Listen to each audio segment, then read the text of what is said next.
अक्टूबर series की बाजार ने की है दमदार शुरुआत और शानदार मजबूती के साथ दिन की ऊंचाइयों पर ट्रेड करते हुए बाजार हफ्ते का आखिरी ट्रेडिंग सेशन बचा है आखिरी 1.5 घंटा। लंबे वीकेंड के पहले कितने मजबूत रहेंगे हम और क्या करें अगले हफ्ते की तैयारी, फोकस इसी पर है। आपका स्वागत है आप सबका जी बिजनेस के बंधन म्यूचुअल फंड स्टूडियो से। आप सबका स्वागत है। नमस्कार, मैं हूं अनिल सिंह जी। नमस्कार, मैं हूं दीपांशु भंडारी। तैयार हो जाइए एक्शन के लिए। जबरदस्त मूव बाजार में आती हुई दिख रही है। सीरीज की शुरुआत अच्छी हुई है, चौतरफा खरीदारी आ रही है। तो इस खरीदारी में आपको क्या करना है और कहां रखनी है नजर, ये जानेंगे अनिल जी से। और अनिल जी, वीकेंड का तो इंतजार है बट बढ़िया मूड में सब कुछ है। बताएं सर, इस समय की बड़ी बात है। बड़ी बात है यही है दीप कि भारतीय बाजार आज दुनिया भर के बाजारों में लंबे समय बाद सबसे मजबूत बाजार आपको नजर आ रहे हैं। ऐसी आउट परफॉर्मेंस देखे हुए काफी लंबा वक्त हो गया, बड़े दिनों बाद ये दिखाया। पूरी की पूरी क्रेडिट दीजिए उस नई सीरीज को जिसकी शुरुआत आज से हुई है। अक्टूबर पहले दिन निफ्टी 200 अंक उछलता हुआ दिखाया और 400 अंकों की बड़ी छलांग बैंक निफ्टी ने लगाई है। सेंसेक्स 650 अंकों की मजबूती के साथ आज ऊपर होता दिख रहा है। 3 दिनों के कंसोलिडेशन और गिरावट के बाद बैंक निफ्टी 350 अंक उछला है, तो निफ्टी में भी अच्छी मजबूती देखने को मिल रही है। फार्मा, मेटल और सरकारी कंपनियों के शेयरों में जबरदस्त तेजी होती दिख रही है। आज बाजार की सेहत सुधारने में सबसे ज़्यादा योगदान फार्मा शेयरों का है। छोटे मझोले शेयर तो न रुकेंगे न थकेंगे, ये तो सिर्फ और सिर्फ दौड़ लगाएंगे। ये 2020 टाइप वाले मामले, टेस्ट मैच वाले प्लेयर थोड़ी सी उम्र दराज हो जाते हैं, 2020 वाले जवान हैं, एकदम दौड़ लगाते हुए आपको नजर आएंगे। छठा लगातार महीना ऐसा है जब mid cap index, small cap index आपको तेजी के साथ बंद होंगे। अप्रैल से जो तेजी की शुरुआत हुई थी मार्च के अंत से, वो सितंबर तक लगातार बरकरार है। What a dream bull run in mid cap and small cap shares. Dow futures हमें देख देख कर उछल रहा है। 150 पॉइंट की अब दमदार उछाल डाउ फ्यूचर्स में हो चुकी है और यूरोप में 0.5% तक की तेजी दिखेगी।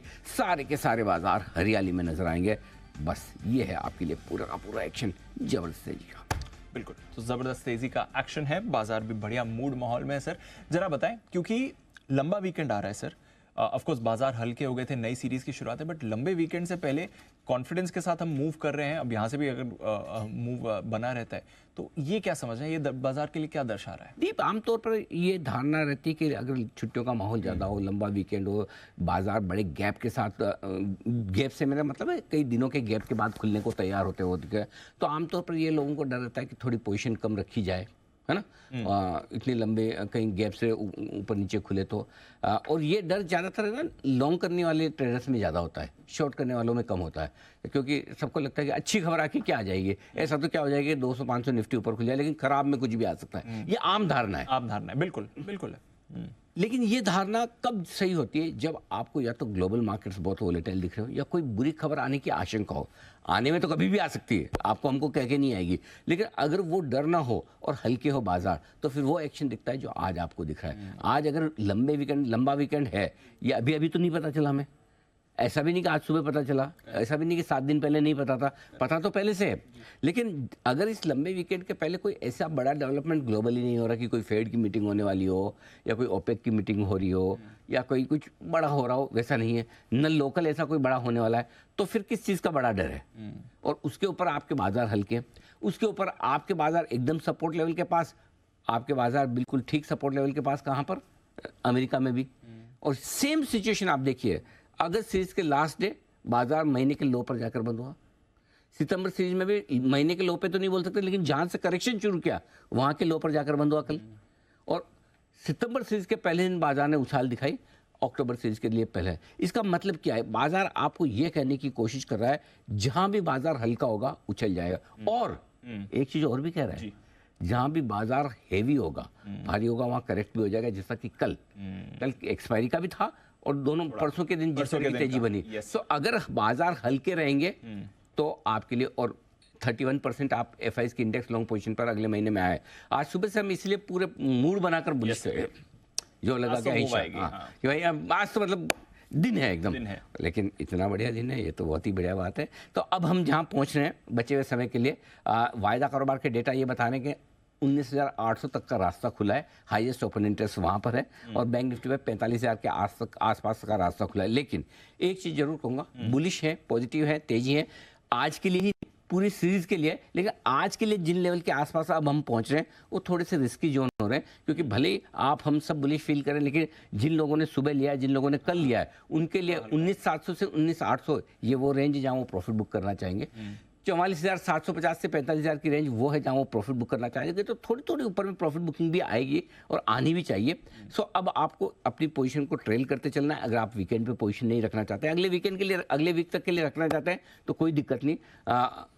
नहीं रखना चाहते तो आपके पास दो ऑप्शन है। एक 3:30 बजे के आसपास, यानी कि 2:30 साढ़े 3 के आसपास अपनी पोजीशन कम करें, और दूसरा ये कि आप 2-3 इंपॉर्टेंट लेवल समझ लें। जैसे पहले 19,700, 735, 765 और 800, ये 4 लेवल ऐसे हैं निफ्टी में, 1 बाई 1 अपन ऊपर पहुंचेंगे। तो जैसे 735 पे पहुंचे तो आपका स्टॉप लॉस 700 कर लिया, 765 पे पहुंचे तो स्टॉप लॉस 725 कर लिया, 800 पहुंच गए तो स्टॉप लॉस लगाओ मत, प्रॉफिट बुक कर लिया। सही है बात है ना। सेम वे बैंक निफ्टी 750 पहुंचे तो आप स्टॉप लॉस 600 कर लीजिए, ठीक है। 925 पहुंचे तो स्टॉप लॉस 750 कर लीजिए, 800 कर लीजिए। 45,000 पहुंच गए तो थैंक यू। तो ये प्रॉफिट बुक करने का आपका तरीका है बचे हुए 1.5 घंटे के लिए। व्यू बुलिश है, पॉजिटिव है। खरीदारी अब जो करेंगे स्टॉक स्पेसिफिक आएगी। इंडेक्स में आप ऐसी जगह पहुंचे जहां से कहीं भी कभी भी प्रॉफिट बुकिंग थोड़ी आएगी आज के लिए। अगर व्यू अगले हफ्ते के लिए है तो कोई टेंशन नहीं। Understood sir. चलिए, ये है आपके लिए एनजी की राय। इस समय एक्शन आपके लिए भरपूर बना हुआ है। डेटा भी लेंगे सर से और स्ट्रैटेजी भी लेंगे। आइए उससे पहले जरा आज आपने मुझे दीप एक कॉम्प्लीमेंट ही नहीं दिया। क्या सर? दिया ही नहीं तो मैं क्या बताऊं। कितने समय बाद आपने देखा कि मैं पहले शो पे पहले आके बैठा हूं आपसे। ये तो बात सही है। कुछ तो होना चाहिए ना शो में ऐसा जिसकी वजह से मन करे आदमी का दौड़ के भाग के आने का। मन तो रोज करता है, ऐसा नहीं मन नहीं करता शो नहीं करने का, लेकिन वो एक आज तो एनर्जी और जोश का लेवल ही अलग है। 100% है ना। और स्पेशली एक और ये भी जब अच्छा लगता है जब हम सोच रहे हो और जिस तरह का एनालिसिस कर रहे हैं, जिस तरह के डेटा दिए वैसा मार्केट हो जाए तो थोड़ा मूड ज्यादा बन जाता है। Absolutely. Market has been kind to us today. 100%। अच्छा, आपने बात निकाली तो कॉम्प्लीमेंट मैं आपको एक अभी दे देता हूँ। आज सुबह मैंने हाईलाइट भी किया था जब आपने स्ट्रैटेजी दी थी। लंबे समय बाद आज आपने कहा है कि खरीदारी करनी है ओपनिंग पर। हाँ, ओपनिंग जहाँ खुले वहीं पे जहाँ खरीदना है, डिप मिले तो और खरीदना है। लंबे समय बाद 7 बजे भी, हाँ ये बात सही है, बिल्कुल आप ठीक कह रहे हैं। 7 बजे भी, 8 बजे भी, ये हमारी राय थी। और स्टॉक्स भी टचवुड सारे आज पीएफसी देख लें आप, टाटा पावर देख लें आप,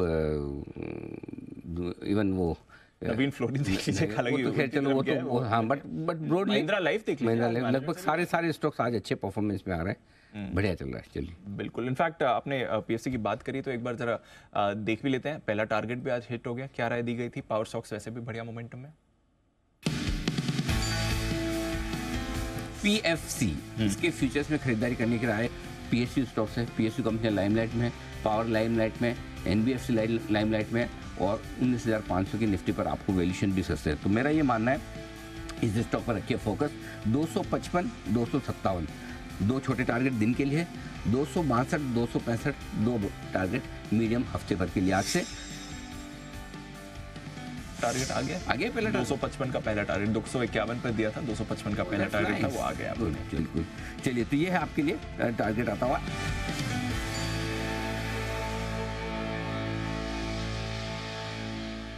विनिंग स्टॉक रहा है ये। पीएफसी, आरईसी भी मूव कर रहा है। पावर स्टॉक्स में अच्छी तेजी है और थोड़े और स्टॉक्स पर भी अभी करनी है बातचीत। अनिल जी के साथ हमारे एक्सपर्ट्स भी जुड़ेंगे। आइए तब तक बात करते हैं कुशल और अरमान के साथ। अरमान, गुड आफ्टरनून। बताएं कौन सी आज की इंपॉर्टेंट खबरें? जी, गुड आफ्टरनून। खबरों में सबसे पहले एमसीएक्स, यहाँ पर आपको ध्यान रखना है क्योंकि 3 अक्टूबर को जो कमेटी को ये जवाब जो है उनके सामने जवाब रखेंगे। सेबी की टेक्निकल कमेटी है, उनके सामने जो है ये जवाब रखा जाएगा। हिंदुस्तान जिंक, यहाँ पर आपको ध्यान रखना है क्योंकि रीस्ट्रक्चरिंग के आकलन के लिए डायरेक्टर्स जो हैं वो नियुक्त किए गए हैं। जिंक और लेड, सिल्वर और रिसाइकलिंग कारोबार की जो है वहाँ पर जो है रीस्ट्रक्चरिंग की जाएगी, उसका आकलन जो है किया जाएगा और इस आकलन के लिए एक्सटर्नल एडवाइजर जो हैं वो भी नियुक्त करेंगे। ओएमसीज स्टॉक्स पर आपको ध्यान रखना है क्योंकि पेट्रोलियम मंत्री जो है उनका बयान आता हुआ दिखा है। उन्होंने कहा है दाम बढ़ने की जो है अब उम्मीद नहीं है। क्रूड के दाम बढ़ने से अब ओएमसीज को जो है अंडर रिकवरी हो रही है। अशोक लेलैंड, यहाँ पर ध्यान रखें क्योंकि इनको Gujarat state road transport Corp से लगभग 1282 बसों के लिए जो है ऑर्डर मिलता हुआ दिखा है। एल&टी कंपनी को लगातार ऑर्डर मिल रहे हैं। 7,000 करोड़ से ज़्यादा का कंपनी को ऑर्डर मिलता हुआ दिखा है और ये MMRDA से कंपनी को ऑर्डर मिलता हुआ दिखा है। स्टर्लिंग एंड विल्सन, यहाँ पर कंपनी को 1535 करोड़ का ऑर्डर मिला है। NTPC रिन्यूएबल एनर्जी से कंपनी को ऑर्डर मिला है। 3M इंडिया, पेरेंट कंपनी को रॉयल्टी पेमेंट में जो है कटौती का फैसला आता हुआ दिखा है। रॉयल्टी पेमेंट 2.4% से कम होकर 1.9% के आसपास जो है वो किया गया है और ये 1 अप्रैल 2023 से जो है ऑलरेडी लागू हो गया है। PVR आइनॉक्स की बात करें तो पंजाब में इन्होंने 7 स्क्रीन मल्टीप्लेक्स जो है वो खोला है। फेडरल बैंक IFC को हिस्सा खरीद की जो है आरबीआई से मंजूरी आती हुई दिखी है। 9.5% तक हिस्सा खरीद की जो है आरबीआई से मंजूरी आती हुई दिखी है। और ब्लॉक डील्स की बात करें तो आईओबी लगभग 37 lakh, tube investment 21 lakh, IndusInd bank 11 lakh, HDFC bank 14 lakh और जोमेटो 25 लाख शेयरों के कई सौदे होते हुए दिखे। ओके, तो ये है आपके लिए सारी की सारी खबरें। कुशल हमारे साथ हैं बताने के कुछ इंपॉर्टेंट इवेंट्स। कुशल बताइए। बिल्कुल, गुड आफ्टरनून दीप। यहाँ पर आरबीआई मॉनेटरी और क्रेडिट इन्फॉर्मेशन रिव्यू आज होने वाला है। साथ ही कल के दिन में कैश पे से ऋषभ इंस्ट्रूमेंट्स हाल की लिस्टिंग रही है, इसके नंबर्स आने वाले हैं। रामकृष्ण फॉर्जिंग्स यहाँ पर पूंजी जुटाने पर कंपनी की बोर्ड बैठक है। विष्णु प्रकाश आर पुंगलिया, इसका 30 दिन का एंकर लॉक इन खत्म होता दिखेगा। और साथ ही 2000 के जो नोट है वो बैंकों में बदलने का कल का आखिरी दिन है। 1 अक्टूबर संडे। उसके बाद भी अगर किसी पास रह गए, बाद में कहीं से निकले इधर उधर से, तो सर उसका प्रोसीजर तो होगा ऑफ कोर्स। क्या, वही तो मैं पूछ रहा हूँ, क्या मतलब क्या 2000 का नोट कितने डिस्काउंट में बिकेगा सर? मतलब 2000 के कुछ आएंगे कि फिर वो खाली मतलब कुछ काम का नहीं रहा ऐसा? डिस्काउंट तो होना चाहिए। वो पुराने 1500 जैसा हाल तो नहीं हो जाएगा? बिल्कुल। ज्यादा पकड़ने मत जाना, फिर अरेस्ट हो जाओगे। तो भाइयों, जिन जिन के पास 2000 के बच गए हैं, आज जाएं, दिवाली की सफाई करें। हाँ। कहीं इधर उधर निकल जाए। कई बार वो होता है ना, भगवान के उसमें रखा हुआ होता है, ध्यान में नहीं चढ़ाए हुए हैं, इधर उधर कोई वॉलेट में कोई छुपा के रखता है कि ये वाला तो मैं खर्च नहीं करूंगा नोट। पुरानी सेविंग पड़ी होती है। तो थोड़ा सा में 2100 आता है तो उसमें भी, हाँ, लिफाफे में भी बहुत आते हैं। 2100 का लिफाफे देते हैं आपको? हमारा तो 101 का ढंग से नहीं आता। तो चलिए, तो हाँ, तो ये है आपके लिए 2000 के नोट बदलने की आखिरी तारीख, नजर रखिए इस पर जी। तो ये है। इसके साथ साथ 1 अक्टूबर सितंबर महीने की ऑटो बिक्री आंकड़े आएंगे, जैसे कि हर महीने आते हैं। और साथ ही टाटा मोटर्स है, ये जो अपनी सीवीज की कीमतें हैं वो 3% तक बढ़ाती हुई नजर आएंगी। हीरो मोटोकॉर्प करिश्मा एक्सएमआर की कीमत 1.73 लाख से बढ़ाकर 1.8 लाख हो जाएगा। और सोमवार यहाँ पर ट्रेडिंग हॉलीडे है गांधी जयंती के मौके पर। साथ ही ग्लोबल इवेंट के लिहाज से हांगकांग के बाजार बंद रहने वाले हैं। और यूएस में फेड चेयरमैन पॉवेल साहब एक पब्लिक इवेंट में भी हिस्सा लेते हुए दिखेंगे। अंत में मंगलवार 3 अक्टूबर एसएमई शेयरों पर भी शॉर्ट टर्म एएसएम लागू हो जाएगा। साथ ही एंजल वन यहाँ पर 3 साल का लॉक इन जो है 20% शेयरों के लिए खुल जाएगा। आइडिया फोर्ज एंड और साइन डीएलएम, इनका 50% आईपीओ एंकर लॉक इन खत्म होता हुआ दिखेगा। सीआरएम सिल्क मिल्स, इसका बायबैक बंद हो जाएगा। और आईपीओ के लिहाज से 2 लिस्टिंग है, एक तो जेएसडब्ल्यू इंफ्रा की और दूसरा मनोज वैभव जेम्स एंड ज्वेलर्स की। तो ये सारे ट्रिगर्स हैं 3 तारीख तक जो आपको फोकस में रखने हैं। ओके, तो इन सारे ट्रिगर्स पर रखिएगा नजर। और जेएसडब्ल्यू इंफ्रा की भी लिस्टिंग आपकी होगी मंगलवार को। मनोज वैभव जेम्स की भी होगी लिस्टिंग।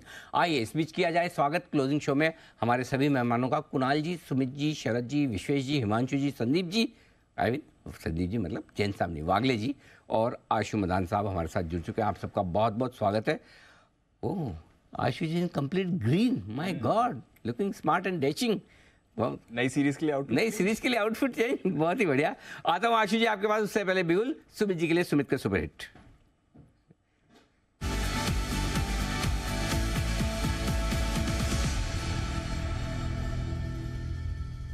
जी सुमित जी फरमाए sir. Good afternoon Anil ji. Anil ji, bye का स्टॉक रडार पे है। स्टॉक का अभी भाव चल रहा है 263 रुपए 25 पैसा। 263.25 का अभी भाव है। स्टॉक का नाम है जी एंटरटेनमेंट। जील के अंदर ब्रेकआउट है, जील के अंदर मोमेंटम देखने को मिल रहा है। पिछले कुछ दिनों की गिरावट के बाद आज स्टॉक ने एक स्ट्रॉन्ग ग्रीन कैंडल फॉर्म की है, जिसमें कल का परसों का हाई जस्ट अभी ब्रेक कर रहा है। मेरे को ऐसा लग रहा है कि जील के अंदर यहां से एक बढ़िया मूव ऊपर की तरफ का देखने को मिलना चाहिए। तो आज और अगले हफ्ते के लिए जील में खरीदारी करें। जिन्होंने ले रखा है वो लोग होल्ड करें। स्टॉक का जो नीचे में चार्ट्स के ऊपर सपोर्ट दिखाई दे रहा है वो 253 254 के पास है। तो 253 का स्टॉप लॉस लगा के जी एंटरटेनमेंट में खरीदारी करके चलने का सलाह रहेगा। ऊपर में पहला टारगेट 275 रुपए का, दूसरा टारगेट 280 रुपए का अगले हफ्ते तक देखने को मिलना चाहिए। खरीदारी करें जी एंटरटेनमेंट। ये एंटरटेनमेंट खरीदारी करें, ये राय आपके लिए सुमित जी की तरफ से आती हुई है। एक्शन रहेगा भरपूर, यहाँ पर भी लेवल्स आपके सामने आते हुए दिख रहे हैं। आशु जी का भी स्वागत। आशु जी गुड आफ्टरनून, स्वागत है आपका। बताएं सर बाजार पर व्यू। और आप एकदम लश ग्रीन में डैशिंग यंग स्मार्ट तो लगे रहे, पता नहीं क्यों, मतलब 1-2 एंकर और 1-2 एक्सपर्ट कुणाल जी, राकेश जी जैसे उन लोगों ने बदनाम कर रखा है कि आप रेड कलर ज़्यादा पसंद करते हैं और उसमें ज़्यादा अच्छे लगते हैं।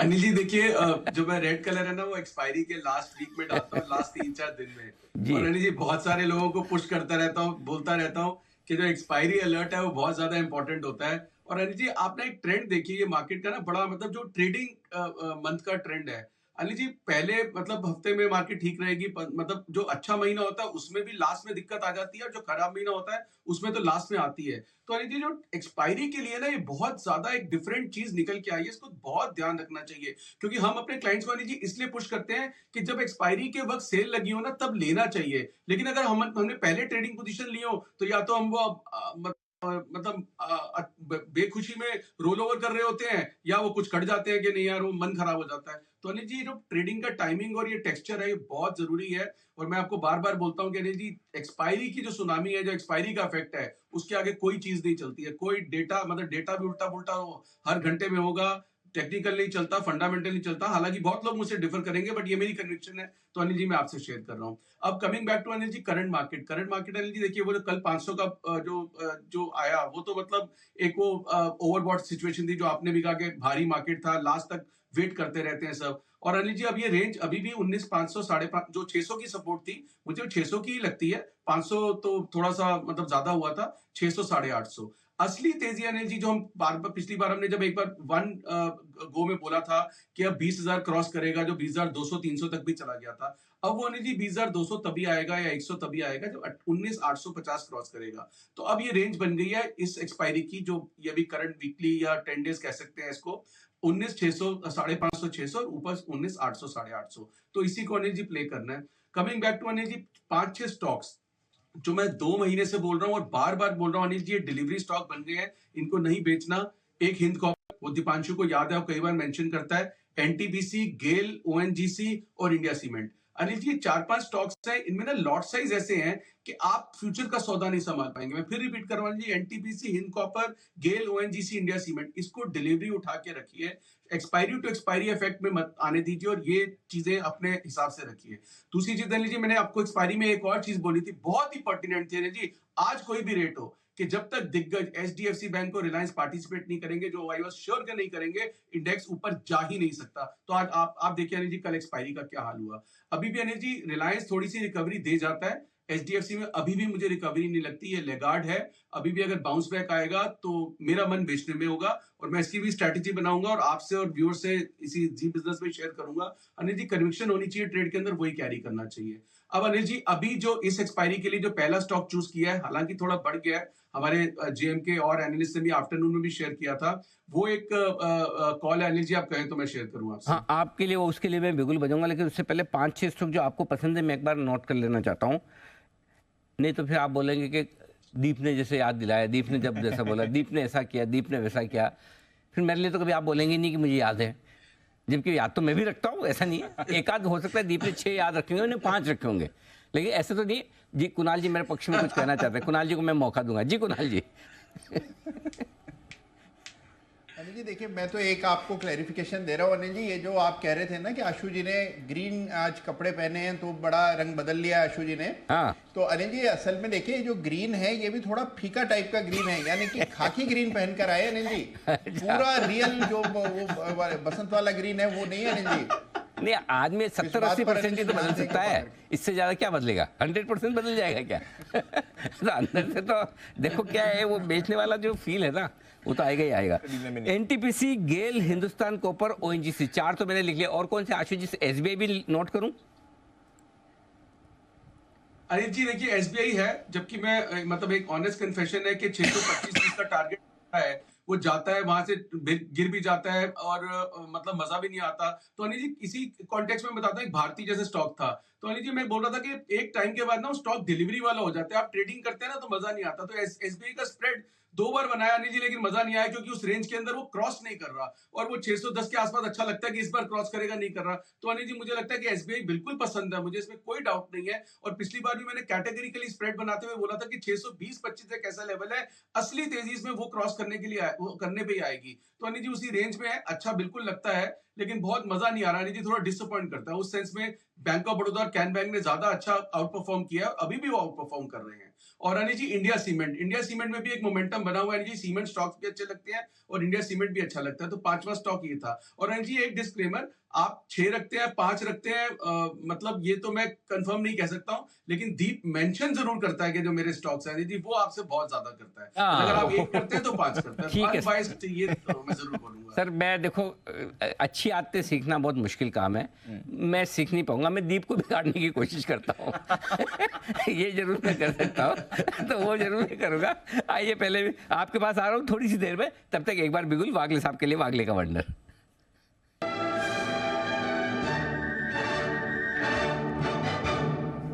जी वागले साहब फरमाएं। Anil ji good afternoon. दीप गुड आफ्टरनून। अनिल जी, आज का क्लोजिंग मंथ का आखिरी क्लोजिंग है, क्लोजिंग ऑफ द मंथ माना जाएगा, और एक स्टॉक मेरे रडार पर आ रहा है, एक ऐसा पैटर्न बना रहा है जो मैं stock of the next month जो हम मंडे को कवर करेंगे उसको, वो मेरा माना जाए। स्टॉक है लाल पैथ लैब्स या डॉक्टर लाल पैथ लैब्स। 2540 के आसपास का भाव है, मुझे इसमें 2800 का भाव दिखता है, ऐसा पैटर्न मुझे इसमें दिखाई देता है। आपका स्टॉप लॉस है 30 से 35 रुपए का होना चाहिए, 2515 2518 का। और आपका छोटा टारगेट, ट्रेडिंग टारगेट अगले कुछ दिनों के लिए 2800 का है, जो भी यहाँ से 250 रुपया है। 10% मैं देख रहा हूँ 5 से 7 दिन में आनी चाहिए इसमें। और अगर पूरा महीना आप लेते हो, सूनर देन लेटर ये स्टॉक 3000 के पार जाएगा। 2850 3000 ये 3 मेरे टारगेट, और आपका स्टॉप लॉस 2500 का। बड़ी कॉल आ रही है वागले साहब की तरफ से। ट्रेडिंग के हिसाब से भी आप ले सकते हैं और पोजिशनल भी ले सकते हैं डॉक्टर लाल पैथलैब्स पे। 2800 और 3000 तक के बड़े टारगेट्स यहाँ पर आपको आते हुए दिख सकते हैं। आइए, एक बिगुल हिमांशु जी के लिए, हिटमैन हिमांशु।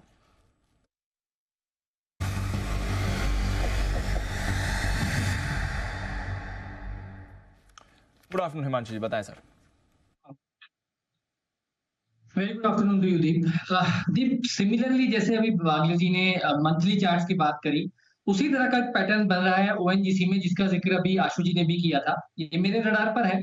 स्टॉक एक बहुत ही जबरदस्त रिलेटिव स्ट्रेंथ दिखा रहा है। इनफैक्ट पिछले 15 दिन से स्टॉक ने 185 का एक रेजिस्टेंस पार किया था, और बाजार की बड़ी वॉलेटिलिटी के बावजूद भी स्टॉक उस हर्डल को होल्ड करता रहा। और आज वीकली क्लोजिंग बेसिस पर यह स्टॉक 190 के ऊपर एक ब्रेकआउट देने की तैयारी कर रहा है। तो मुझे लगता है कि ओएनजीसी में यहाँ पर खरीदारी करें।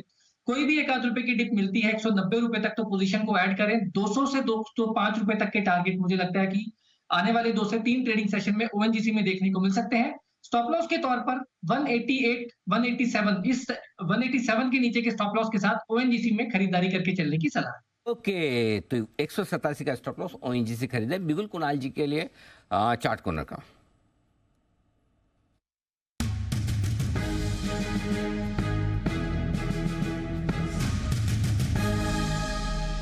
बताएं सर। आज सवेरे भी मैं एक टर्न अराउंड की बात कर रहा था कि बाजार में टर्न अराउंड आता हुआ दिख रहा है, और अभी जो खरीदारी की राय है वो है एनएमडीसी पर। एनएमडीसी में भी एक टर्न अराउंड आता हुआ चार्ट पर दिख रहा है। मुझे लगता है कि वापस से स्टॉक अपने अप ट्रेंड को रिज्यूम कर रहा है। एक बड़ा ब्रेकआउट इंट्राडे चार्ट्स पर अभी अभी आता हुआ दिखा है। 147 रुपए की एक बाधा थी, उसको शेयर ने पार किया है। तो मुझे लगता है 154 155 की ओर अग्रसर है, बाय करके चलें। 156 रुपए 50 पैसे पर स्टॉप लॉस रख लें। 146 रुपए 50 पैसे पर 146 हाफ पर स्टॉप लॉस रखें। पहला टारगेट होगा 154 रुपए का, 154 का, इवेंचुअल टारगेट 157 का। खरीदारी की राय है एनएमडीसी। बिल्कुल, और मंगलवार को हमारी तरफ से भी खरीदारी की राय आई थी 144-45 के आसपास। यहाँ पर 140 के स्टॉप लॉस के साथ 150, 155, 160 के टारगेट का, 140 का स्टॉप लॉस ट्रिगर नहीं हुआ है। 150 के पहले टारगेट के नज़दीक पहुँच चुका है एनएमडीसी, और बिल्कुल अब आगे जिम्मेदारी कुणाल जी के मजबूत कंधों पर है। और कुणाल जी को मेरी तरफ से धन्यवाद भी इसको आगे बढ़ाने के लिए। 155 160 के टारगेट के लिए बिल्कुल होल्ड करें आप आराम से। आज सुबह सुमित जी की भी कॉल थी। सुमित जी की एक और कॉल आ रही है। उससे पहले विश्वेश जी है कतार में। बिल्कुल उनके लिए विश्वेश का विशेष।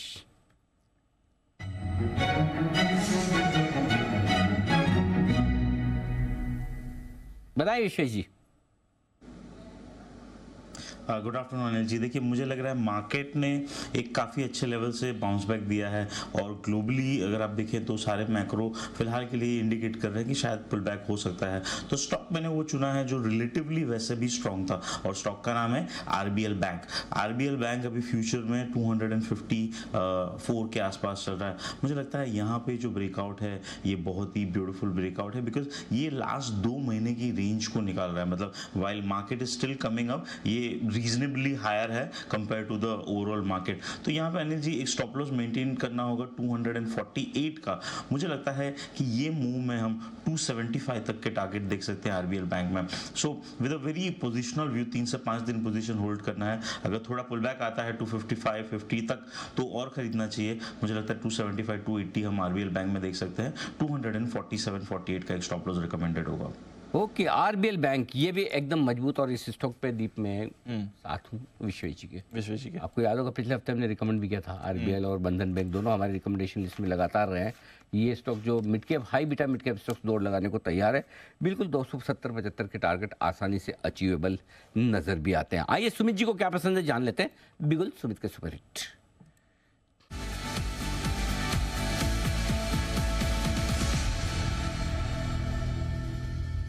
सुमित जी बताएं sir. Anil ji, metal sector के अंदर मोमेंटम है। सुबह एनएमडीसी बाय दिया था, उसके अंदर वन वे मूव देखने को मिला है। अब जो स्टॉक मेरे रडार पे आया है ये भी भागने को तैयार है। स्टॉक का अभी भाव चल रहा है 97 रुपए 10 पैसे। 97.10 का अभी भाव है। स्टॉक का नाम है नेल्को, नेशनल एल्यूमिनियम। नेल्को के अंदर मोमेंटम बन रहा है, पिछले एक हफ्ते के हाई लेवल पे आ चुका है। स्टॉक मेरे को लग रहा है कि यहाँ से एक बढ़िया मूव ऊपर की तरफ दिखाने को तैयार है। जिन्होंने ले रखा है वो लोग होल्ड करें, यहाँ पे सीएमपी पे फ्रेश खरीदारी करें, क्योंकि स्टॉक 100 का लेवल क्रॉस करने को तैयार है।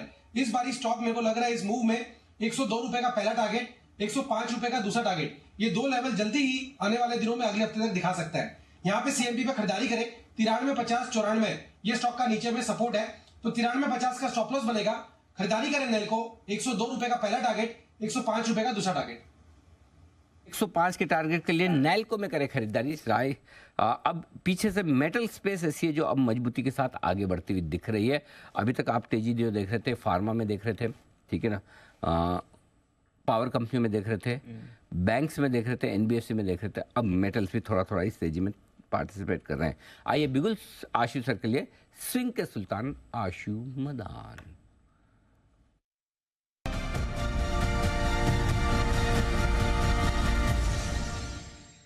आशु सर बताएं अपनी स्ट्रेटेजी। अनिल जी, एक सेक्टर की मैंने पिछले हफ्ते बात की थी कि मुझे आने वाले 2 महीने के लिए वो सेक्टर बहुत अच्छा लग रहा है, वो है टेलीकॉम। और उसमें अनिल जी आपका एक फेवरेट शेयर है। ये अनिल जी आपका एक फेवरेट शेयर कहने का मुझे मौका बहुत रेयरली मिलता है, क्योंकि आपके बहुत सारे फेवरेट हैं और वो सारे सेठी जी रिकमेंड करते रहते हैं, तो वही हर दूसरे दिन बोलते हैं। तो मेरे पास रेयर अपॉर्चुनिटी है। बट अनिल जी वो है टाटा कॉम। अनिल जी टाटा कॉम सब रेकमेंड कर रहे हैं, काफी टाइम से कर रहे हैं, बट आज भी अनिल जी वो 1900 के भाव के ऊपर भी, मतलब ये 2500 के भाव के लिए भी तैयार है। पहली रिकमेंडेशन तो मैं बार बार इसमें कई बार दे चुका हूँ कि डिलीवरी के लिए। अब डिलीवरी के अनिल जी देखिए, अगर कोई 100 शेयर भी लेता है 2 लाख के, अगर किसी को ज्यादा लेना है तो उसको एफओ में पार्टिसिपेट करना ही पड़ेगा 500 का लॉट करने के लिए, क्योंकि तभी मजा आएगा अगर कन्विक्शन हो और अच्छा स्टॉक हो। तो अनिल जी 1880 की एक कॉल लेनी है। डीप इन द मनी बोल रहा हूँ अनिल जी, 1930 का भाव चल रहा है फ्यूचर का। 1880 की एक कॉल लेनी है और 1960 की एक कॉल बेचनी है। ये अनिल जी 1:1 स्प्रेड है, इसकी कॉस्ट आएगी 40 रुपए। मैं फिर रिपीट करता हूँ अनिल जी, 1880 की एक कॉल लेनी है, 1960 वहां से 80 रुपए ऊपर एक कॉल 1:1 बेचनी है, इसकी कॉस्ट आएगी 40 रुपए। तो अनिल जी 1880 प्लस 40 का मतलब हो गया 1920 का मेरा टाटा कॉम लॉन्ग हो गया फ्यूचर। और 80 रुपए 1930 ऑलरेडी चल रहा है, 10 रुपए में ऑलरेडी और इन द मनी हूं। तो अनिल जी इससे मैं 500 शेयर के लॉट में पार्टिसिपेट कर सकता हूं। किसी ने 2, 5, 10 लॉट करने हैं, वो सबकी अपनी वो है। तो अनिल जी ये 2000 से ऊपर की तरफ भी जाएगा। डिलीवरी वाले को तो अनिल जी पेशेंटली बिल्कुल, जो आपने भी कई बार मैंने सुना है कहा है, रखना चाहिए। और ये अब अनिल जी 2 महीने मुझे telecom ancillary like Indus tower, even Bharti वगैरह सब बहुत अच्छे लग रहे हैं। बट मेरी जो बेस्ट पिक है वो टाटा कॉम है। इसमें अनिल जी एक रिटेलर वो 2 लाख का 100 शेयर की जगह 2 लाख का मार्जिन देके शायद 500 शेयर में भी पार्टिसिपेट कर सकता है थ्रू ऑप्शन। तो अनिल जी टाटा कॉम मुझे लगता है कि one of the best pick रहनी चाहिए अगले 2 महीने के लिए। ओके, तो टाटा कम्युनिकेशन यहाँ पर 1880 का एक कॉल खरीदें, 1960 का एक बेचे। तन और मन से मैं आशु जी के साथ हूँ, आपको पता ही है। ये मैं तो आशु जी मैं तो ये बार बार यही कहता हूँ कि अगर ये स्टॉक किसी एक दिन लाइफ में निफ्टी में नहीं आया तो इसका मतलब होना ही बेकार है, ऐसा है। मतलब ऐसा ग्रुप, ऐसा बिजनेस, ऐसी पोजीशनिंग, और खाली जो अच्छे रिजल्ट्स चाहिए थे वो 2-3 क्वार्टर से मिलना शुरू हो गए। तो अब बिल्कुल पूरी तरह से ट्रैक पर है कंपनी, और बस अब यहाँ से दौड़ ही लगानी। तो आई थिंक टाटा कम्युनिकेशन एकदम परफेक्ट पोजीशनिंग पर, बड़ी मूव के लिए हो रहा है तैयार। टाटा कम्युनिकेशंस खरीदारी करके चलें इस पर। आई स्ट्रैटेजी भी ले लें अनिल जी, 2:30 बजे की लेते हैं अनिल जी की स्ट्रैटेजी।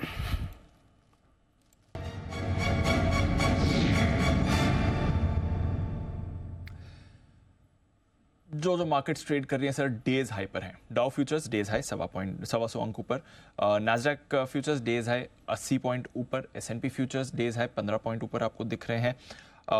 यूरोप के बाजार डेज हाई पर ट्रेड करते हुए दिख रहे हैं। हमारे बाजार डेज हाई पर हैं इस समय। रुपया डेज हाई पर है 12 पैसे मजबूत। बताएं क्या करना है? व्यू तो तेजी गई है दीप, और करनी भी तेजी है। दिन के दौरान अगर कोई डिप मिले तो बहुत अच्छी बात है। फ्रेश खरीदारी करने के लिए थोड़ा सा आप लेट हैं आज के लिए, क्योंकि 3 दिन की लंबे वीकेंड की रिस्क लेने के बजाय बेहतर है कि आप फिर सोमवार सुबह आके खरीद लें, और अगर है लॉन्ग पोजीशन तो उसे होल्ड करें।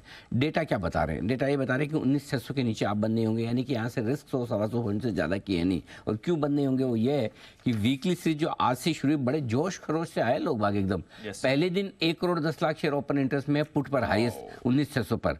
19,700 हल्की फुल्की रुकावट की जगह थी, क्योंकि 77 लाख शेयर कॉल्स में थे, उसको पार करके हम टिक रहे हैं। अब हाईएस्ट ओपन इंटरेस्ट कॉल्स में जो है 19,800 पर है, 85 लाख शेयर का। तो 19,800 तक का रास्ता बन रहा है ऊपर की तरफ। 19,735, 765, 800 तक जाने की तैयारी हो सकती है। तो पहला टारगेट 19,735 का होगा। सो बड़ी क्रूशियल जगह आज जहां रुकनी चाहिए ये तेजी, वो 735 से 765 है, यानी कि यहाँ से 15-20 पॉइंट से लेकर 765 तक की यात्रा कर सकता है। वहां पे शायद थोड़ा सा रुकता हुआ दिखे आज के लिए। आज 19,800 के ऊपर की क्लोजिंग में नहीं देख रहा, ये आपके लिए लेवल है निफ्टी के। बैंक निफ्टी 45,500 आपके लिए बेस का काम करेगा। 40 लाख शेयर ओपन इंटरेस्ट में, और 33 लाख शेयर हैं, तो ये इनके बीच में। और आज के लिए 44,775 के आसपास का लेवल है, जो ये फाइनल रुकावट है। अगर इसको पार किए तो 44,925, 45,000 तक जा सकते हैं। तो अब हो भी सकता है रुके अटके, क्योंकि बैंक निफ्टी में अभी भी डेटा कम है, इसलिए कहना मुश्किल है कि यही 44,775 पे रुक जाएगा या 44,900 से 45,000 में जाएगा। अगर 44,900 45,000 की रेंज में पहुंचता है, वहाँ प्रॉफिट बुक करना चाहिए। 765-800 के आसपास, 19,765-800 बैंक निफ्टी पहुंचता है, तो वहाँ प्रॉफिट की बुक करना चाहिए। तो हाई रेंज जो है 19,800 और 45,000, उसके आसपास आज आखिरी 1 घंटे में पहुंचते तो प्रॉफिट बुक करके इंतजार करें, और नहीं पहुंचते तो फिर देखा जाएगा। 3 बजे की स्ट्रेटजी का इंतजार कीजिए। 3:20 की। Got it sir. By the way, जब खराब खबर आती है फार्मा में तो एक साथ सारी खराब आती हैं, जब अच्छी आती है तो एक साथ सारी अच्छी आती हैं। लुपिन, US FDA ने जांच करी इनकी नागपुर यूनिट की, क्लीन चिट दे दिया है लुपिन ने कंपनी को, कोई आपत्ति पाई नहीं गई है। जुलाई के अंतिम में यह जांच की गई थी, उसके बाद से आपके लिए क्लीन चिट आ रही है कंपनी के लिए। सुमित जी, आज सुबह आपके स्टॉक ऑफ द सीरीज में भी था, पिक ऑफ द सीरीज में भी था, जरा एक बार लुपिन पर नजर डालें। 4.5% ऊपर है सर। दिवांशु, स्टॉक के अंदर मोमेंटम है। स्टॉक में को चार्ट्स के ऊपर लग भी रहा था कि बढ़िया मूव दिखाएगा, और अब इसके अंदर ये न्यूज भी आ गई है, तो ये एक और एक पॉजिटिव हो गया इसके लिए। तो ये 1200 तक के लेवल तो इमीडिएटली दिखाना चाहिए। 1200 का लेवल क्रॉस करने पे लुपिन में तेजी और एक्सटेंड होगी, और ये फिर और ऊपर के लेवल दिखाएगा। ट्रेलिंग स्टॉप लॉस अभी यूज करें इसके अंदर।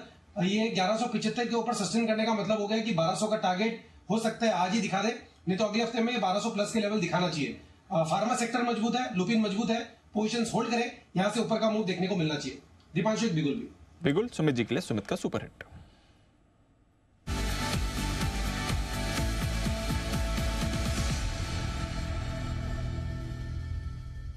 बताएं सर। दिवांशु, बाय का स्टॉक रडार पे आया है, और ये स्टॉक मैंने पहले भी बहुत बार दिया है, और बहुत लोअर लेवल से मैं कंटिन्यूसली देते हुए आ रहा हूं।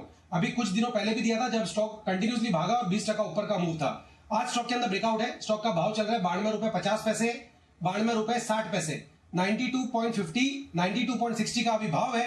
स्टॉक का नाम है हुडको। हुडको के अंदर ब्रेकआउट है। हुडको के अंदर पिछले 4 दिनों के छोटे से साइडवेज कंसोलिडेशन के बाद वापस एक स्ट्रॉन्ग कैंडल फॉर्म हो रही है, और अब की बारी ये स्टॉक 3 डिजिट में जाने को तैयार है। स्टॉक के अंदर खरीदारी करें, जिन्होंने ले रखा है होल्ड करें, ट्रेलिंग स्टॉप लॉस का यूज करें। स्टॉक का जो नीचे में चार्ट्स के ऊपर सपोर्ट दिखाई दे रहा है, वो करीब करीब 86, 87 के पास का है। तो इसके अंदर नीचे में 86 के नीचे का स्टॉप लॉस लगा के हुडको में खरीदारी करके चलने का सलाह रहेगा। ऊपर में पहला टारगेट 100 रुपए का, दूसरा टारगेट 104 रुपए का। अगले हफ्ते तक ये लेवल हुडको में देखने को मिलना चाहिए। खरीदारी करें 100 से 104 के टारगेट्स के लिए।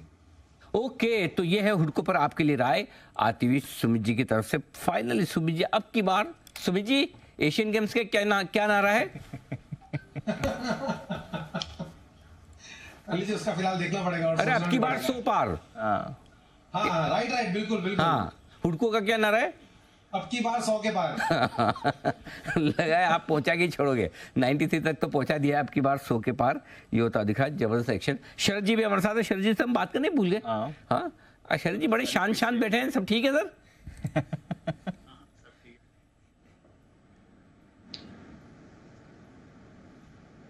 शरद जी आवाज पहुंच रही है आप तक?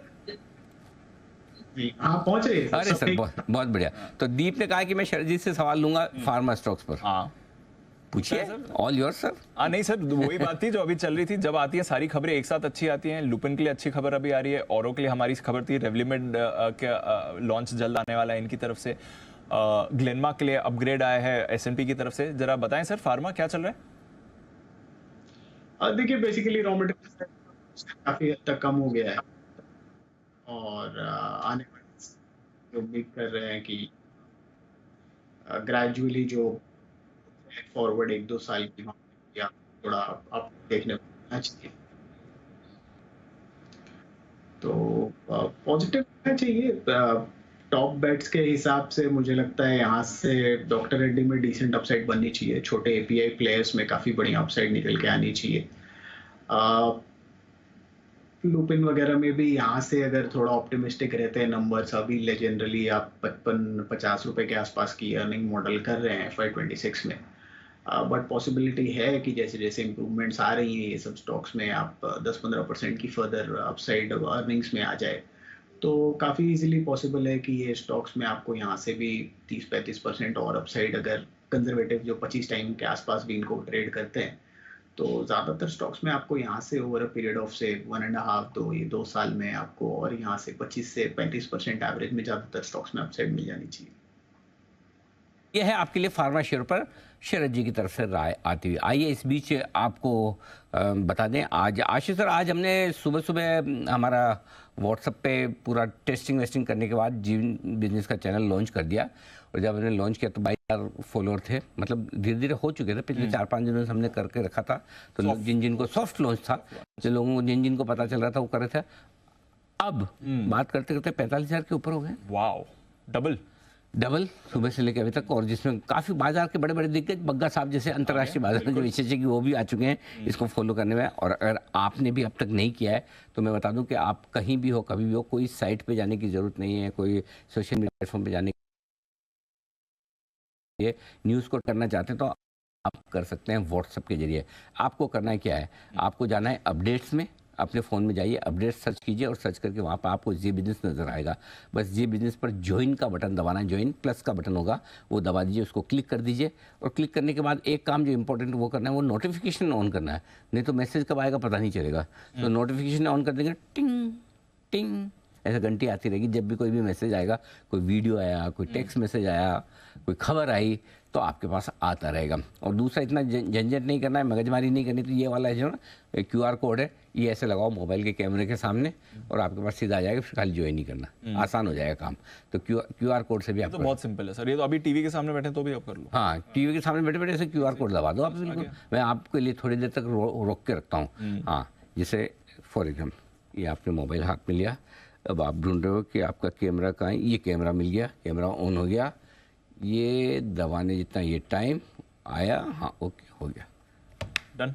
1 सेकंड में इतना टाइम काफ़ी सफिशिएंट टाइम दे दिया मैंने डिस्प्ले करके पूरी तरह से। तो बिल्कुल आप अपने मोबाइल फ़ोन पर QR कोड करके कर दीजिए। और ट्विटर पे भी हमने जो लिंक शेयर किया है उसमें भी चाहे तो आप लिंक पे भी जा सकते हैं। लिंक जो दिया हुआ देखो ट्विटर पे दिख रहा है ना आपको नीचे, वो हाँ ये वाला, हाँ जो थोड़ा डार्क किया है, इस लिंक पे क्लिक करोगे तो भी आपका काम हो जाएगा, ठीक है ना। सो दोनों तरीके से कर सकते हैं, QR से भी कर सकते हैं, लिंक से भी कर सकते हैं, दोनों तरीके से। ये लिंक आ गया आपके सामने, जैसे लिंक करोगे ये आ जाएगा और बिल्कुल आप देख लीजिए, बस डन। ठीक है, तो चलिए ये है आपके लिए पूरा हो गया। ओके, तो बिल्कुल आप सभी एक्सपर्ट से भी निवेदन है कि जिन जिन लोगों ने अब तक नहीं किया है कृपया करके कर ले। अब बस थोड़ी देर में 50,000 होने वाले, सर टेंशन मत लीजिए। हाँ हाँ बिल्कुल नहीं, ताकि क्या ज़्यादा लोग उसको एक्सेस कर पाए। क्योंकि क्या होता है, कोई भी साइट खोलना, कोई भी ऐप खोलना, ये नया व्हाट्सएप तो हर वक्त हर किसी का खुला ही रहता है। यस, तो आसान काम है ना, इसलिए हमने व्हाट्सएप पे किया है ना। चलिए सुमित जी के पास चलते हैं, आज फुल फॉर्म में है और एक और कॉल आ रही है सुमित का सुपर हिट।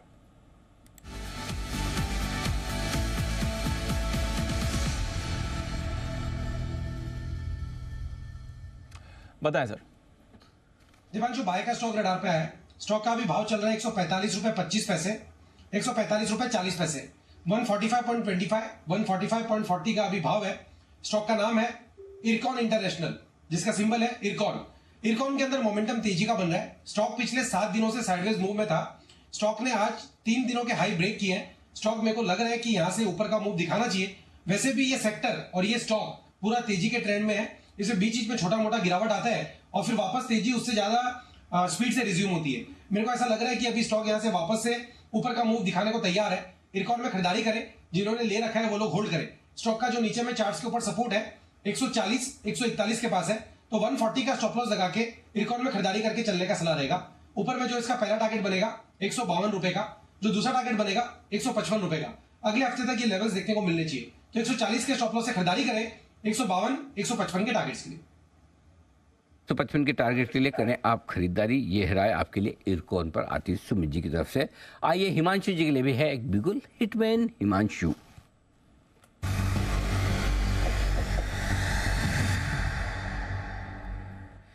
हिमांशु जी फरमाएं। एनबीएफसी स्पेस भी आज काफी स्ट्रेंथ दिखा रहा है और यहाँ पर बजाज फाइनेंस मुझे लगता है जिसने पूरी स्ट्रेंथ की सेक्टर में शुरुआत की थी, वो 2-3 दिनों की कंसोलिडेशन के बाद अब नेक्स्ट अप मूव के लिए तैयार है। तो बजाज फाइनेंस में खरीदारी करके चलने की सलाह है। करंट लेवल 7,875 7,870 के आसपास के हैं फ्यूचर्स में, और यहाँ पर एक इन्वर्टेड हेड एंड शोल्डर का ब्रेकआउट होता हुआ नजर आ रहा है। तो मुझे लगता है कि 8,000 और उसके पार के टारगेट्स के लिए बजाज फाइनेंस तैयार है। करंट लेवल्स पे खरीदारी करेंगे, स्टॉप लॉस लगाएंगे आज 7,830 के नीचे का, और अपसाइड में मुझे लगता है कि आने वाले 1 से 2 दिनों में स्टॉक 8,000 के पार जाता हुआ नजर आ सकता है। इस पर रखिएगा नजर, और पिछले हफ्ते से इसमें जो तेजी बनी है अब वो बरकरार ही आपको दिख रही है।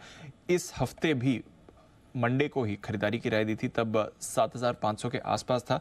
7690 7,700 तक के फाइनल टारगेट थे। आज देखिए इस हफ्ते ये 8,000 के लेवल्स आपको आ गए। तो 500 रुपए की मूव, 8,000 की टारगेट हिमांशु जी बात कर रहे हैं, बट 400 रुपए की मूव इस हफ्ते आप देख चुके हैं आती हुई बजाज फाइनेंस के चार्ट पर। आइए ग्लेनमार्क, जहां पर 8% की मूव आज ही के ट्रेडिंग सेशन में आ गई है। एस&पी ने भरोसा बढ़ाया है ग्लेनमार्क लाइफ की डील के बाद। क्या कुछ हालात होंगे कंपनी के जिसकी वजह से एस&पी इतना पॉजिटिव हो रहा है इनकी डेट सिचुएशन और आगे के आउटलुक को लेकर? वरुण हमारे साथ तैयार बताने के लिए। वरुण 10% ऊपर है समय, तो जरा बताएं। डेफिनेटली दीप, इंटरेस्टिंग है कि इस बार ब्रोकिंग हाउस नहीं बल्कि रेटिंग एजेंसी के अपडेट के बाद स्टॉक में अच्छा खासा उछाल देखने मिला है। और आपको याद होगा जब ये डील हुई थी तब स्टॉक में गिरावट देखने मिली, तो आज अच्छा खासा रिवर्सल स्टॉक में देखने मिला। एस&पी ने अपना आउटलुक बेसिकली अगर आप देखेंगे तो स्टेबल से बदल के पॉजिटिव का कर दिया है, और इनका कहना है कि ग्लेनमार्क लाइफ की जो डील हुई है उससे बहुत बड़ा फायदा जो है वो इस कंपनी को होने वाला है। आपको पता है ग्लेनमार्क लाइफ में 75% के आसपास का हिस्सा ये बेच रहे हैं। 5,650 करोड़ के आसपास जो है इनको इस हिस्सा बिक्री से मिलने वाले हैं। एस&पी का कहना है कि इसके बाद कंपनी का जो कर्ज है वो सिग्निफिकेंटली आपको रिड्यूस होता हुआ दिखाई देगा। आप देखिए ये कह रहे हैं कि करीब 4400 करोड़ के आसपास का कर्ज जो है वो इस कंपनी के बुक्स में है। 5,600 करोड़ कंपनी को मिलने वाले हैं। ये कह रहे हैं कि कंपनी जो है काफ़ी हद तक कर्ज कम कर देगी। इनफैक्ट आपको याद होगा इस कंपनी के मैनेजमेंट ने भी ये कहा था कि कंपनी जो है नेट लेवल पे डेट फ्री हो जाएगी। आप सोचिए 5,600 करोड़ में से अगर ये बाकी किसी और काम के लिए भी इस्तेमाल करे और केवल 4,200 करोड़ के आसपास का भुगतान भी कर दे तो भी ये नेट लेवल पे जीरो डेट हो जाएंगे। क्यों? क्योंकि कंपनी के पास करीब 1,500 करोड़ के आसपास का कैश है। तो ये एक बहुत बड़ी चीज़ है जिसकी वजह से इन्होंने इस काउंटर को अपग्रेड किया है। नो डाउट इनका कहना है कि ग्लेनमार्क लाइफ, क्योंकि इस कंपनी के ओवरऑल रेवेन्यूज़ में अगर आप देखेंगे तो 10 से 12% के आसपास का कंट्रीब्यूशन रखता है। तो जब ये बाहर जाएगा तो थोड़ा बहुत आपको इम्पैक्ट देखने मिलेगा रेवेन्यूज़ पे, लेकिन आगे चल के अगर आप देखेंगे 4 से 6 महीनों बाद 15 से 16% के आसपास की ग्रोथ जो है उस पर कंपनी फिर से लौटते हुए आपको दिखाई दे सकती है।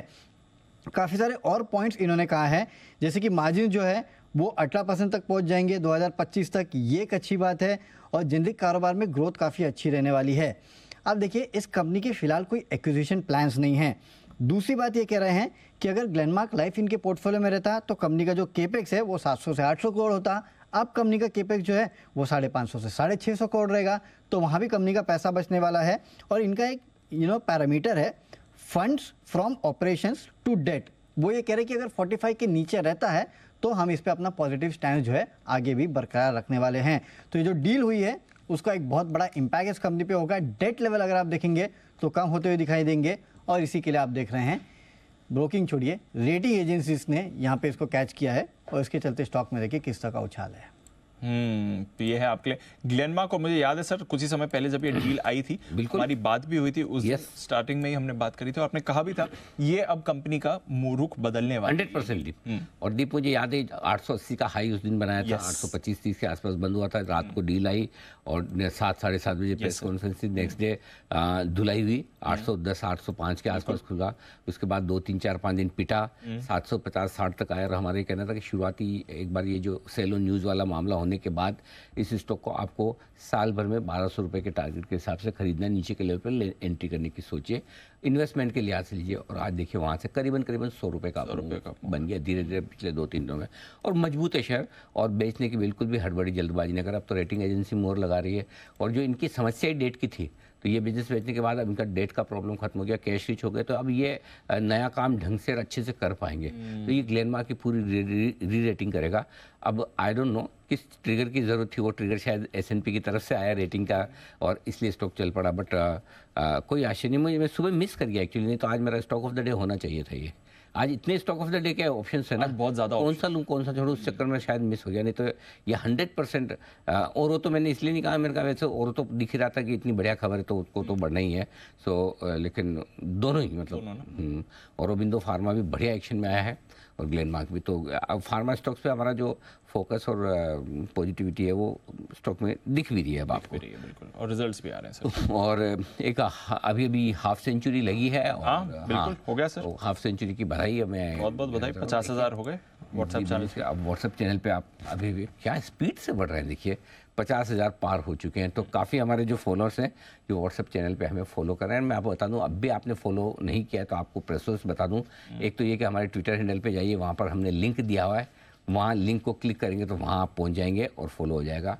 दूसरा तरीका ये है कि आप अपने मोबाइल फ़ोन में अपडेट्स में जाइए, वहाँ पर जी बिजनेस सर्च करिए, ज्वाइन का जो बटन है या जो वहाँ पर आपको क्लिक करना है, और नोटिफिकेशन को ऑन कर दीजिए। और तीसरा तरीका है QR कोड का, जो हमने सबसे आसान आपके लिए रखा है।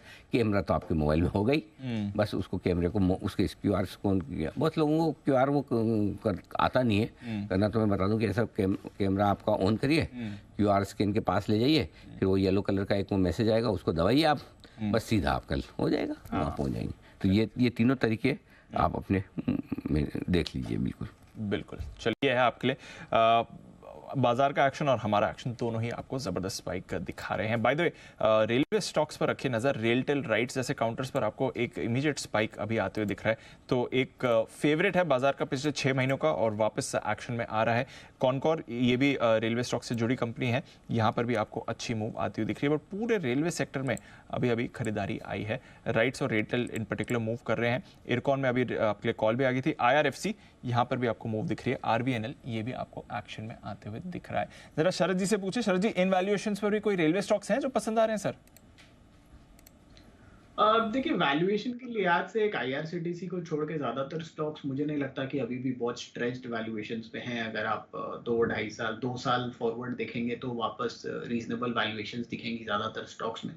और मुझे लगता है एक बहुत बड़ा ट्रिगर है कि जैसे जैसे कुछ स्टॉक्स के लिए जैसे इंटरनेशनल जो ऑपरेशंस एक निकल के आ रहे हैं वो एक एडेड ट्रिगर हो सकते हैं। जैसे डिफेंस में हमने बहुत बड़ा चेंज देखा है, मुझे लगता है रेलवेज एक और सेक्टर है जहाँ बहुत बड़ा चेंज है, डोमेस्टिक लेवल पे बहुत बड़ा खर्च हो रहा है। और जैसे जैसे ये खर्च के मापदंड पे ये लोग स्केल अप कर पाते हैं, मुझे लगता है अभी तक इन कंपनीज में हमने ग्रोथ नहीं देखी है, स्टेडी बिजनेस तो ऑपरेशंस देखे हैं, बट आने वाले समय में मुझे लगता है रेलवे कंपनीज में आपको ग्रोथ भी दिखेगी। IRCTC पे मुझे थोड़ा डाउट है, जो वैल्यूएशन है और जो स्टोरी है वो मुझे समझ नहीं आ रही। बट बाकी ज़्यादातर स्टॉक्स में मुझे लगता है कि अगर आप यहाँ से थोड़ा लंबा नज़रिया रख रहे हैं 2 से 2.5 साल का, तो जैसा डोमेस्टिक कैपेक्स है और जैसे इंटरनेशनल अपॉर्चुनिटीज़ है, वहाँ से इंटरनेशनल अपॉर्चुनिटी से और पॉजिटिव अपग्रेड्स आएंगे। बट इवन डोमेस्टिक अपॉर्चुनिटी के साइज पे भी मुझे लगता है ज़्यादातर अर्निंग्स में आपको लगातार अगले 2-2.5 साल 3 साल अपग्रेड्स ही देखने को मिलेंगे, तो अभी भी वैल्यूएशंस बहुत स्ट्रेच नहीं लगती मुझे है आपके लिए। रेलवे स्टॉक्स जो अभी भी वैल्यूएशन पर अच्छे हैं, आईआरसीटीसी को एक छोड़ दीजिए, बट बाकी रेलवे स्टॉक्स में आपको अच्छी वैल्यूएशन दिख रही है। वेदांता और हिंदुस्तान जिंक यहां पर रखनी है नजर। दोनों स्टॉक्स में आपको जबरदस्त मूव आती हुई दिख रही है। वेदांता सुबह से बजिंग है, हिंदुस्तान जिंक दोपहर 1:30 बजे के आसपास यहां पर एक जबरदस्त स्पाइक आया था। वेदांता 6.5% ऊपर है, हिंदुस्तान जिंक में भी आप अगर देखेंगे करीब 4% की मूव आती हुई दिख रही है। क्या चल रहा है दोनों काउंटर्स में, इतना बड़ा एक्शन और क्या दोनों के मूव में कोई रिलेशन है, आइए समझते हैं एक बार। अरमान है हमारे साथ तैयार। अरमान बताइए। जी बिल्कुल, देखिए दिन में एक सर्कुलर आता हुआ दिखा है हिंदुस्तान जिंक की तरफ से। सर्कुलर ये आया है कि बोर्ड ने जो कमेटी है, कमेटी ऑफ डायरेक्टर्स की कमेटी है, उन्हें कॉर्पोरेट रीस्ट्रक्चरिंग करने के लिए इवेल्युएट करने के लिए जो है ऑथोराइज कर दिया है। अब उसमें वो क्या कह रहे हैं, जिंक और लेड, उसी के साथ साथ सिल्वर और जो रिसाइकलिंग कारोबार है उन्हें अलग अलग जो है एंटिटीज बनाने पर जो है विचार किया जाएगा। हर बिजनेस की अगर आप स्पेसिफिकली बात करें तो हर बिजनेस में बढ़िया पोटेंशियल होने के चलते ये जो कॉर्पोरेट स्ट्रक्चरिंग है उसे रिव्यू किया जाएगा। अब इसके लिए मैनेजमेंट ने यहाँ पर उन्होंने ये भी अपडेट दिया है कि मैनेजमेंट जो एक्सटर्नल जो एडवाइजर्स हैं उन्हें भी नियुक्त करेगा, क्या कि वो इस इवेल्युएट कर सकेगी कॉर्पोरेट स्ट्रक्चरिंग किस तरीके से की जा सकती है। और उसमें इंटेंशंस बोर्ड ने क्लियरली करा है कि उनको जो शेयर होल्डर्स के लिए वैल्यू अनलॉकिंग करनी है और सही कैपिटल स्ट्रक्चर और कैपिटल एलोकेशन करना है।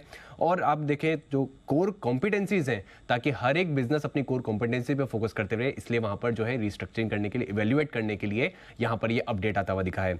अब अगर आप देखें वेदांता पर भी रिपोर्ट्स आती हुई दिखी थी। सबसे पहले तो वेदांता की हिंदुस्तान जिंक में 65% के आसपास की हिस्सेदारी है। अब रिपोर्ट्स क्या आई थी, रिपोर्ट्स ये आई थी कि वेदांता भी अपने कारोबार को जो डीमर्ज करने के लिए जो एक डील है उस डील को पूर्ण करने के लिए काफी करीब है। यहां पर ये रिपोर्ट्स आती हुई दिखी थी। इन सभी कारोबार में स्पेसिफिकली अगर आप बात करें, मेटल हुआ, पावर, एल्यूमिनियम या ऑयल एंड गैस कारोबार, इन सभी को जो है कंपनी डीमर्ज करेगी और इसके चलते जो कंपनी पे ग्रुप लेवल पे जो कर्ज है उसको अगर आप कम करने में काफी सहायता होती हुई दिखी थी। तो जस्ट रिपोर्ट्स वेदांता की आई थी और उसके बाद अब हिंदुस्तान जिंक की तरफ से भी अपडेट आता हुआ दिखा है कि उन्होंने बोर्ड कमेटी जो है ये अपने अपने कारोबार को डीमर्ज करेगी या फिर उस पर जो अलग से लिस्टेड एंटिटी उनको लिस्ट करने पर भी वो विचार करेंगे। तो ये इंटरेस्टिंग है। दोनों में आप बात कर रहे हैं कि डीमर्जर हो सकता है। बिल्कुल वैल्यू क्रिएशन की स्टोरी हो रही है और हिंदुस्तान जिंक के डीमर्जर से वेदांता को भी फायदा होगा और वेदांता भी डीमर्जर बिल्कुल कर रहा है। ओके, इंटरेस्टिंग है। चार्ट चेक लेंगे एक बार, जरा शरद जी से राय ली जाए। शरद जी, दोनों ही को डीमर्जर के प्लान कर रहे हैं, वेदांता और हिंदुस्तान जिंक, वैल्यू क्रिएशन? और देखिए जिस तरीके की कंडीशन में ग्रुप लेवल पे जो इंटरनेशनल वेदांता रिसोर्सेज आ गया है, उनके पास बहुत ज़्यादा ऑप्शंस हैं नहीं, चाहे जनवरी ऑनवर्ड्स बड़े पेमेंट्स ड्यू हैं।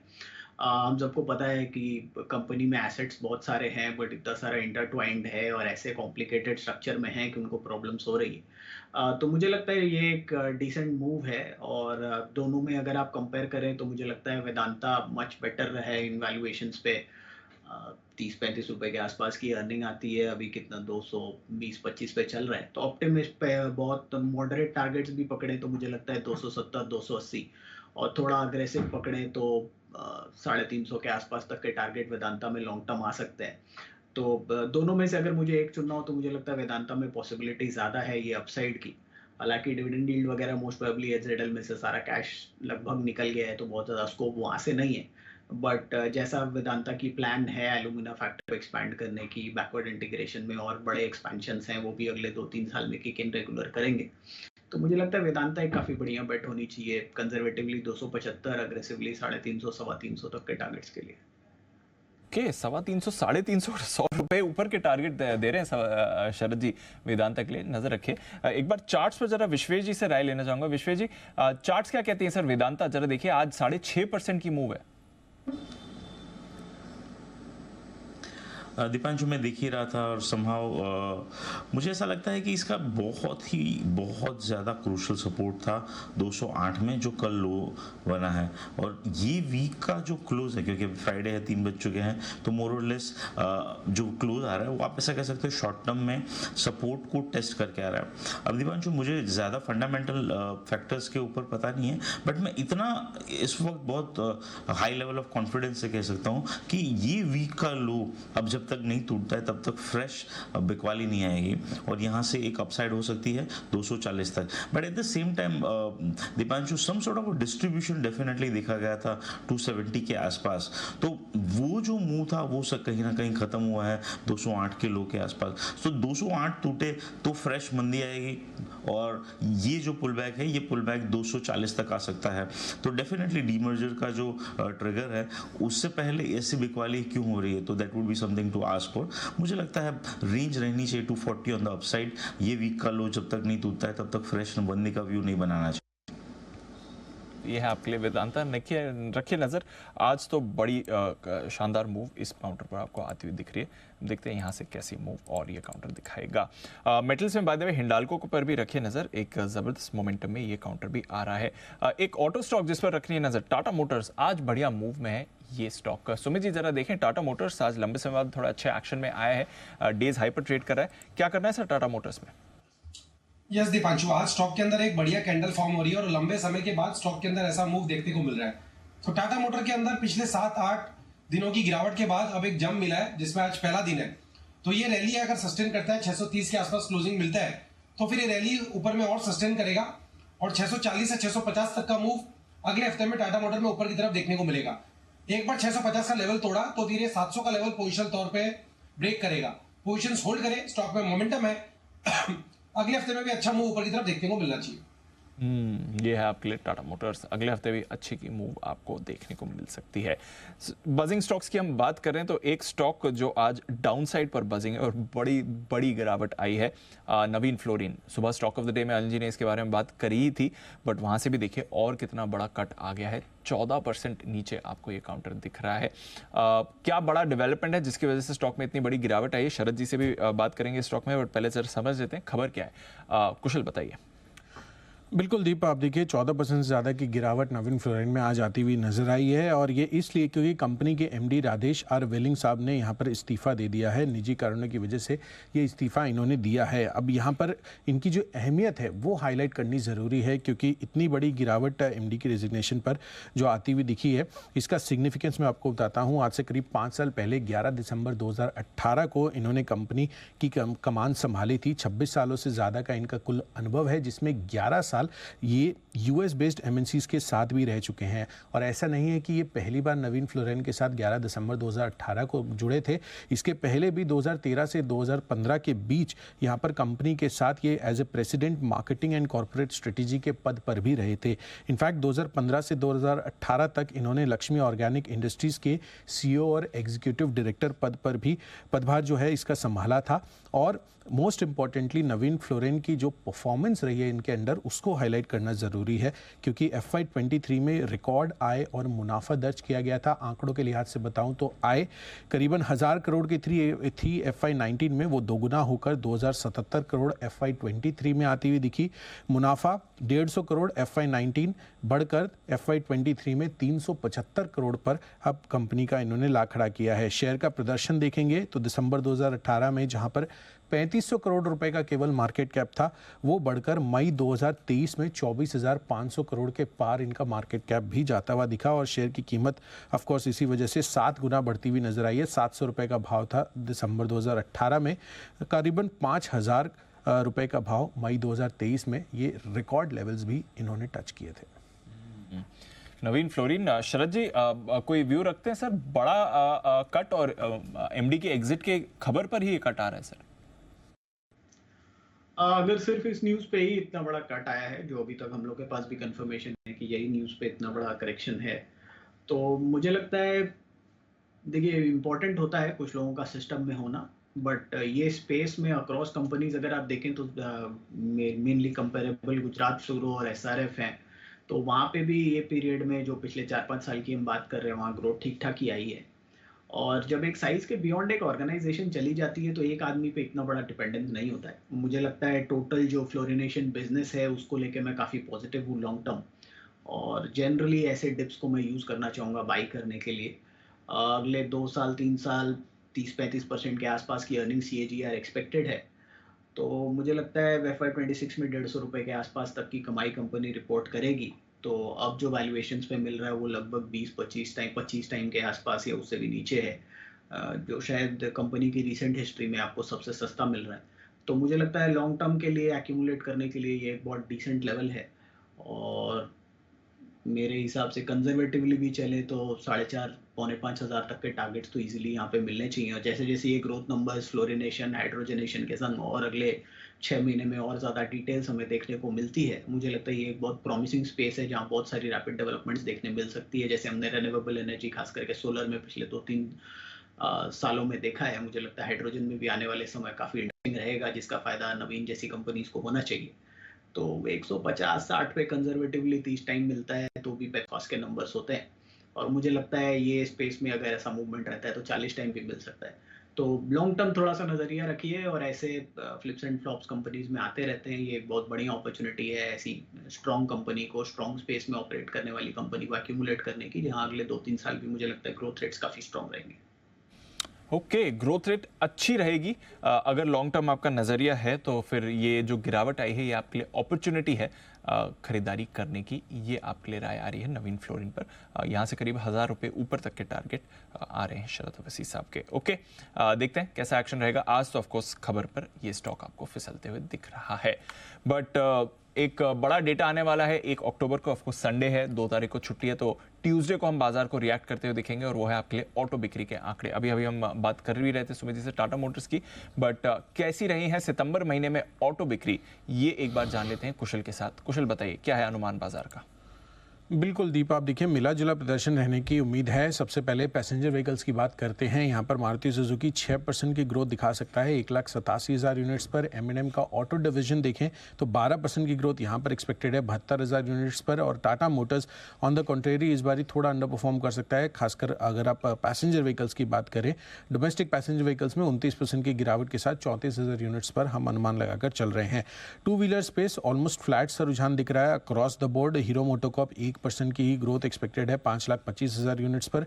बजाज ऑटो की टू व्हीलर सेल्स में आपको सबसे ज़्यादा कट करीबन 8% का आ सकता है, 3,20,000 यूनिट्स पर हम एक्सपेक्ट कर रहे हैं। और टीवीएस मोटर्स की भी टू व्हीलर सेल्स में 3,53,000 यूनिट्स के साथ 2% की गिरावट दर्ज हो सकती है। रॉयल एनफील्ड का सवाल है, वहाँ पर 5% की गिरावट के साथ 78,000 यूनिट पर हम अनुमान लगाकर चल रहे हैं। पर कमर्शियल व्हीकल स्पेस में टाटा मोटर्स लीड ले सकता है।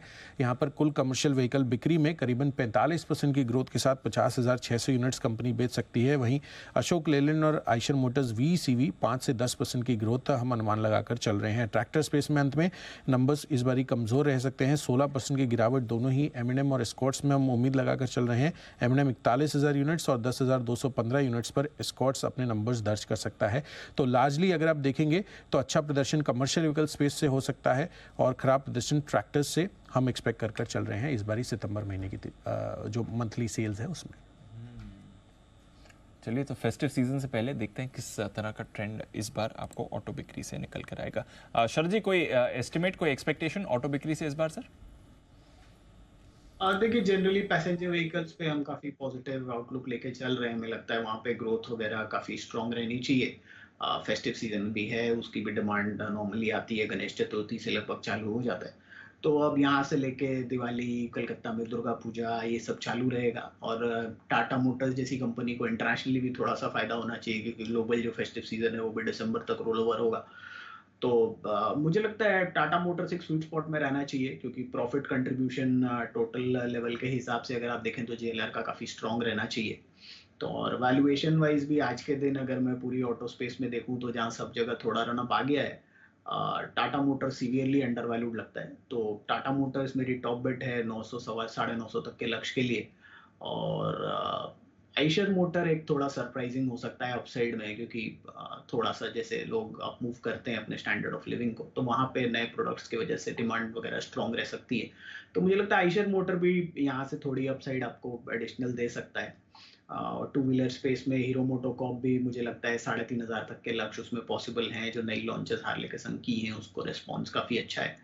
तो कुल मिला के मुझे लगता है पैसेंजर व्हीकल्स और ऑटो टू व्हीलर्स के लिए काफ़ी बढ़िया रहना चाहिए अगला 2-3 महीना एटलीस्ट। और वैल्यूएशन कंफर्ट सबसे ज़्यादा टाटा मोटर्स में है। तो अगर मुझे एक स्टॉक पे बेट करना हो तो मैं टाटा मोटर्स पे बेट करूंगा 900 950 रुपए के लक्ष्य के लिए। ओके, 900 950 तक के लक्ष्य के लिए टाटा मोटर्स। और हमारा भी इस साल का पिक ये रहा है, लगातार हमें पसंद है, इसमें कोई डाउट ही नहीं है। ये इंडिया का टेस्ला बनने की ताकत रखता है। बिल्कुल इलेक्ट्रिक व्हीकल अगर चलेंगे तो टाटा मोटर्स, इसमें कोई डाउट ही नहीं, जबरदस्त एक्शन में आएगा भी। आइए एक्शन में वागले साहब आते हुए, बिगुल वागले का वंडर।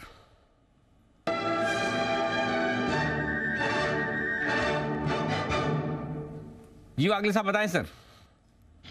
अनिल जी, बीटीएसटी में एल&टी फाइनेंस होल्डिंग लेके जाना चाहिए। 133.80-90 का करंट भाव है। मुझे लगता है पूरे दिन 130 के पार जो फोर्स से निकला है और होल्ड कर रहा है, ये 140 तक आपको ट्यूसडे को मिलना चाहिए।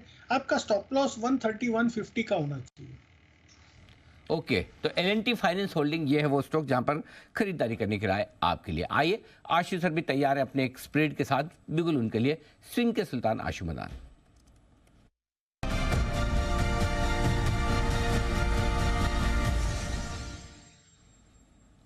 आशु सर बताएं। अनिल जी, एक बेयर स्प्रेड है एक स्टॉक में और एक ही स्ट्रैटेजी है, और शायद अनिल जी बहुत लोग पसंद नहीं करेंगे इस स्टॉक के बारे में, बट अनिल जी जो मुझे ट्रेडिंग स्ट्रैटेजी समझ आती है मैं शेयर जरूर करता हूँ, और थोड़ी कभी कभी थोड़ी बोल्ड होती है, थोड़ी डिफरेंट होती है, थोड़ी अजीब सी भी होती है, बट अनिल जी वो ऐसी होती है कि लॉस नहीं हो किसी को तो थोड़ा सा पार्टिसिपेशन हो जाए। अनिल जी HDFC बैंक की 1520 की पुट लेनी है एक, और 1470 की 2 पुट बेचनी है। मैं फिर बोल रहा हूँ अनिल जी, HDFC में मुझे बियर स्प्रेड बनाना है, 1520 की एक पुट लेनी है और 1470 की 2 पुट बेचनी है। इसकी कॉस्ट आएगी अनिल जी 2.5 या 3 रुपए।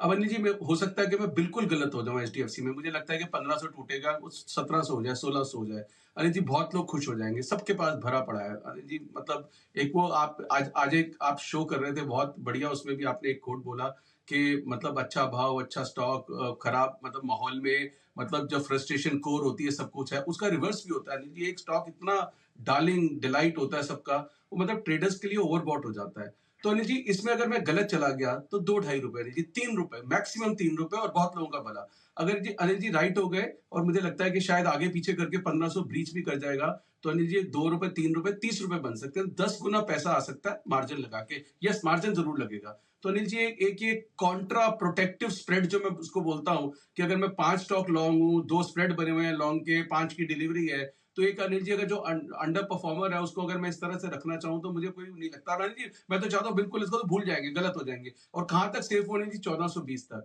अब अनिल जी वो सेठी साहब का भी टारगेट है कि 1450 पे लेना चाहिए, तो 1450 आ जाएगा तो अनिल जी हमारी तो बल्ले बल्ले जैकपॉट हो जाएगी। नहीं आएगा तो अनिल जी 2-3 रुपए ले जाएगा। तो मुझे Anil ji protective spread HDFC bank में बनाना है। अनिल जी बहुत भयंकर ओवरबॉट स्टॉक है, पिछली एक्सपायरी उससे पिछली एक्सपायरी में बोलता रहा Anil ji. And this trade is only very short term derivative strategy, it has nothing to do with the long term view। ये डिस्क्लेमर है, तो क्योंकि लोगों को कभी कभी पसंद नहीं आता है, तो ये अनिल जी एक स्ट्रैटेजी है which is a Contra strategy for HDFC bank only.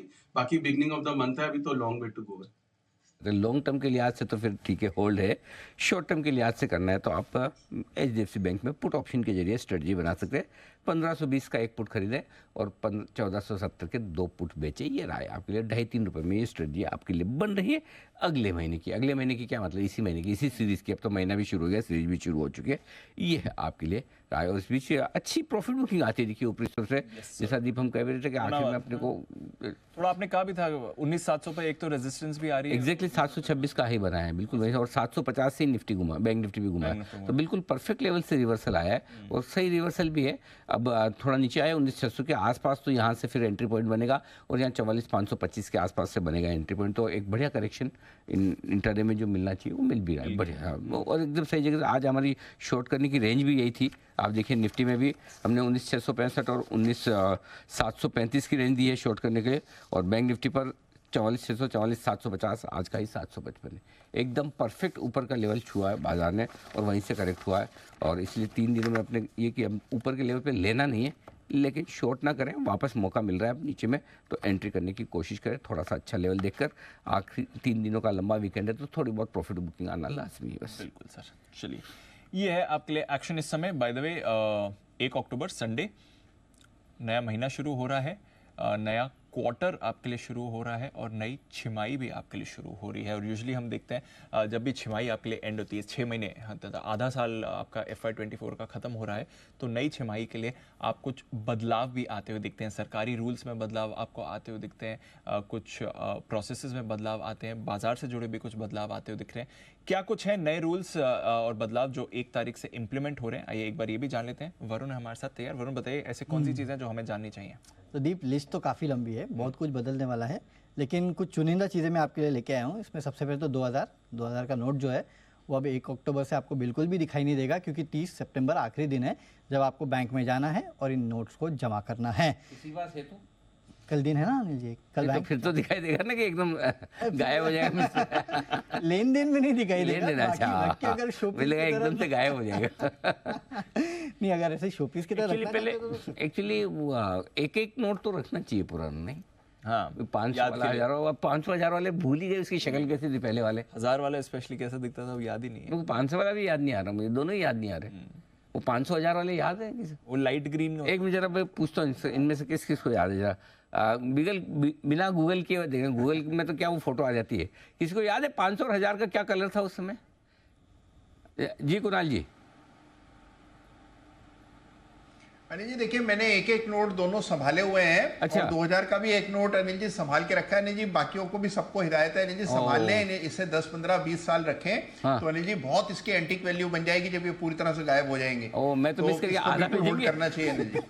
आधा भेजेंगे आप, मैं तो मिस करके, मैं तो संभाल ही नहीं पाया। सुमित जी आप बताइए। अनिल जी मेरे पास भी 500 और 1000 का एक नोट संभाल के रखा हुआ है, तो मुझे ध्यान भी है और मेरे पास भी है। कलर बताओ। पिंक कलर अनिल जी 1000 के वाला नोट का। 1000 वाला का पिंक था? पिंक तो 2000 का आया अभी। पहले कौन सा पिंक था? अनिल जी वो रेडिश है, मतलब पिंक और अच्छा, रेड का। वो सॉरी आई फॉरगॉट। आपको कहाँ कलर वाला आएगा? अभी तो हमारे जैसे ही है। मैंने सवाल ही गलत पूछा। कलर का सवाल लड़कों से। जाने दो। तो मुझे गुड ट्राई। तो काम तो कुणाल जी को यही करना था, कलर ही बताना था, लेकिन कुछ और बता के निकल गए। स्मार्ट थे। हाँ स्मार्ट। बोले 20 साल रखो, वैल्यू हो जाएगी। 20 साल बाद कुणाल जी किसने देखा? आपको कहाँ पकड़ेंगे? नहीं वैल्यू हुई, पता चला 2000 की वैल्यू कागज के बराबर नहीं रही, तो कौन सा कुणाल जी को पकड़ोगे आप? कुछ नहीं कर पा बराबर ना? चलिए बढ़िया। तो 2000 के नोट की है आखिरी तारीख कल। और क्या क्या हो रहा है बताओ।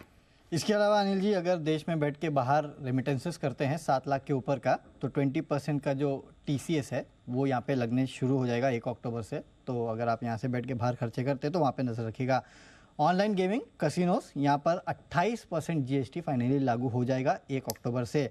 इसके अलावा आपकी जो कार्स है उनमें जो सेफ्टी स्टैंडर्ड्स है वो बढ़ने वाले हैं, क्योंकि 1 अक्टूबर से NCAP यानी कि न्यू कार असेसमेंट प्रोग्राम जो है वो लागू हो जाएगा। साथ ही साथ पैसेंजर व्हीकल में 6 एयरबैग जो है उसका नियम लागू होने वाला है, तो आपकी कार की सेफ्टी बढ़ने वाली है। इसके अलावा अब तक आप देखते थे जब भी नतीजे आते थे तो एक डिस्क्लोजर आता था ट्रेडिंग क्लोजर विंडो का। पहले ये होता था कि आपकी विंडोज़ क्लोज कर दी जाती थी, अब ये होगा कि आपके अकाउंट्स ही फ्रीज कर दिए जाएंगे जो की मैनेजर पर्सन रहते हैं उनके। बेसिकली पहले ये निफ्टी 50 और सेंसेक्स 30 कंपनियों में होता था नतीजों के पहले, अब इसका दायरा बढ़ा के 1 अक्टूबर से BSE की 1000 कंपनीज और उसके बाद सेंसेक्स और निफ्टी की जो बाकी 1000 कंपनीज है उन पे ये अगले साल से लागू हो जाएगा। बेंगलुरु में अगर आप रहते हैं तो आपके लिए सर्कल रेट्स बढ़ने वाले हैं 25 से 30% के आसपास अक्टूबर 1 से, और कई जगहों पे तो 50% के आसपास की भी बढ़ोतरी होने वाली है। और आखिरी में अगर आप स्कूल कॉलेज में एडमिशन लेने जाते हैं, ड्राइविंग लाइसेंस चाहिए आपको, वोटर लिस्ट में नाम ऐड करवाना है, आधार का रजिस्ट्रेशन करवाना है या कुछ भी करवाना है, आपके लिए बर्थ सर्टिफिकेट जो है वो सबसे ज़्यादा ज़रूरी रहने वाला है। यानी कि 1 अक्टूबर से सबसे इंपॉर्टेंट डॉक्यूमेंट अगर आपका कुछ होगा तो वो है बर्थ सर्टिफिकेट। उसके बिना कुछ नहीं मिलेगा। कहाँ रखा है याद है मैं बर्थ सर्टिफिकेट किस लिए चाहिए? हर चीज़ के लिए। हर चीज के लिए मतलब आधार रजिस्ट्रेशन के लिए भी चाहिए। जो आपका आधार के लिए तो ठीक है, बन गया, जिसका आधार बन गया उसको। हाँ, अब जो जिसका बन गया बन गया। बाकी अगर कुछ करना है, स्कूल में जाना है, कॉलेज में जाना है, ड्राइविंग लाइसेंस लेना है तो भी चाहिए। अच्छा, अब नया बनवाना है तो? अब नया बनाना है तो अच्छा, बेस डॉक्यूमेंट आपका बर्थ सर्टिफिकेट होगा। अच्छा, ओहो, चलो अच्छा। हमारा तो पासपोर्ट बना हुआ है, आधार बना हुआ, सब बना, राशन कार्ड सब बना हुआ, तो अब तो नहीं चाहिए ना? जिनका पुराना बना उनका तो नहीं? अगर लाइसेंस एक्सपायर हो गया तो नया बनाओगे, नहीं तो तब फिर नया लेके जाओ। अब रूल तो यही है जी। है किधर हो तो याद भी नहीं सर, बर्थ सर्टिफिकेट मतलब 1970 में जो पटवारी था जब हम पैदा हुए तो वही नहीं रहे अभी। अब ऐसा थोड़ी होगा, वो तो अब जो नया बनवाओगे रिन्यूअल के लिए थोड़ी चाहिए। नया का तो है कम से कम। कुणाल जी जरा पता लगवाइए क्या है, मतलब कुछ आइडिया है क्या किसी को इसके बारे में कि बर्थ सर्टिफिकेट अब कहाँ से लाएंगे आशु जी, इतने पुराने। अनिल जी, आपको कोई परेशानी नहीं है अनिल जी, आपको सब पहचानते हैं। मैं तो मैनेज कर लूंगा। आशु जी वागले साहब का भी तो सोचो, कितने सेल्फ सेंटर्ड है आप।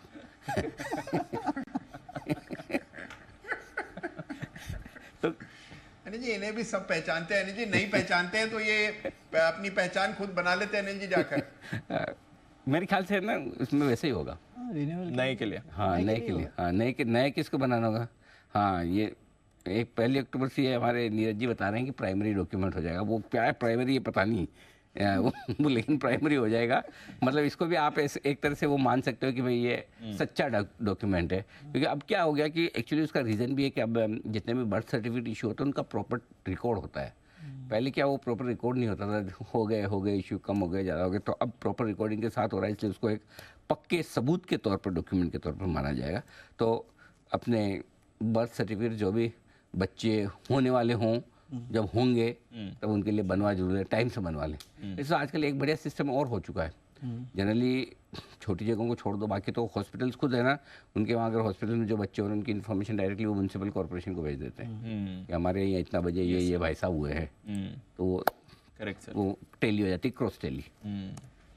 प्रोसेस क्लियर हो गया। By the way south Indian bank एक और काउंटर जो हमारे भी रेडार पर रहा है, यहाँ पर नए एमडी एंड सीईओ साहब आ रहे हैं। पी शेषाद्री साहब की नियुक्ति को मंजूरी दे दी है, ये आपके लिए खबर आ रही है अभी अभी। तो साउथ इंडियन बैंक इस पर रखेगा नज़र। 1 अक्टूबर से सर पदभार संभाल रहे हैं, ये ऑलरेडी खबर आ चुकी थी बट अब फॉर्मल आपके लिए खबर आती हुई दिख रही है और ये आपके लिए हो रहा है। पी शेषाद्री साहब अब एमडी एंड सीईओ के पदभार संभालेंगे 1 अक्टूबर से। साउथ इंडियन बैंक इस पर रखिए नज़र। खबर के बाद स्टॉक में थोड़ा स्पाइक भी आ रहा है। 3 साल के लिए इनकी नियुक्ति कर दी गई है, ये आपके लिए खबर आ रही है। एक बार सुमित जी से राय भी ले ली जाए। सुमित जी जरा देखिए sir south Indian bank. Deepanshu, मुझे ऐसा लग रहा है कि ये स्टॉक के अंदर भी एक अच्छी खासी तेजी देखने को मिल रहा है। ये स्टॉक भी हर छोटे मोटे डिप के बाद अभी ये तेजी के ट्रेंड में आ चुका है, तो तेजी दिखाता है। अभी भी इस स्टॉक के अंदर मेरे को लग रहा है कि यहाँ से बाय का व्यू लेके होल्ड करें। स्टॉक यहाँ से आने वाले दिनों में 30 का लेवल क्रॉस करेगा। अभी 27 रुपए 10 पैसे के पास ट्रेड कर रहा है। 30 रुपए का लेवल ब्रेक करने पे 35 रुपए तक का मूव आने वाले कुछ हफ्तों में दिखाएगा, तो पोजीशन होल्ड करें। 30 रुपए इमीडिएट टारगेट है, उसके बाद और ऊपर के लेवल देखने को मिलेंगे। कि ये है आपके लिए साउथ इंडियन बैंक। रखिए नजर और स्टॉक में थोड़ा मूवमेंट भी आ रहा है इस खबर के आने के बाद। एक स्पाइक भी आते हुए दिख रहा है। अब 3% ऊपर आपको साउथ इंडियन बैंक दिखेगा, तो खबर का थोड़ा इंपैक्ट यहां पर हो भी रहा है। इस बीच निफ्टी अब 19,600 तक फिसल चुका है, तो मुनाफा वसूली का दम अब निफ्टी पर आ रहा है इस समय। बट मिड कैप आईटी पर रखिए नजर। बिरला सॉफ्ट ये इस हफ्ते बीच में भी एक बार रेडार पर आया था, अब फिर से आपको एक्शन में आते हुए दिख रहा है और स्टॉक 2% ऊपर है। ये स्टॉक धीरे धीरे करके थोड़ा एक्टिविटी दिखाता रहता है, इसको करें फोकस, थोड़ा एक्शन आ रहा है। डेल्टा कॉप पर रखिए नजर, यहां पर भी आपको एक इंटरेस्टिंग मूव आती हुई दिख रही है। आज सुबह 134 तक आई थिंक फिसला भी था, वहां से थोड़ी रिकवरी दिखा रहा है। ऑफकोर्स वायदा कारोबार के बैन में आज तो नहीं है, तो थोड़ा एक्शन इस काउंटर पर भी बना हुआ है। पीरामल एंटरप्राइजेस ये भी थोड़ा एक्टिव दिख रहा है, 3% ऊपर है। एक बार वागले साहब से जरा पीरामल एंटरप्राइजेस के चार्ट पर राय ली जाए। वागले साहब देखें सर, पीरामल एंटरप्राइजेस आज एनबीएफसी के लिए वैसे अच्छा दिन रहा है, सुबह से बजिंग है। पीरामल में क्या करना है सर? दीपांशु, चार्ट में कोई खास मोमेंटम तो नहीं दिखाई देता है। मुझे कंसोलिडेशन लगता है। 1080 क्रॉस करना थोड़ा सा मुश्किल होगा। एक 20-25 रुपए ऊपर में रेजिस्टेंस है। डाउन साइड पे 1030 ब्रेक नहीं होगा। ये 50 रुपए की रेंज में 1030 1080। ये है आपके लिए वागले साहब की तरफ से पीरामल पर राय। स्टॉक में थोड़ा एक्शन आपको बनते हुए दिख रहा है। देखते हैं, इस समय कुछ ज्यादा खास वैसे मूव है नहीं। जय ठक्कर हमारे साथ जुड़ चुके हैं, करते हैं जय का स्वागत। बिल्कुल, जय का जैकपॉट।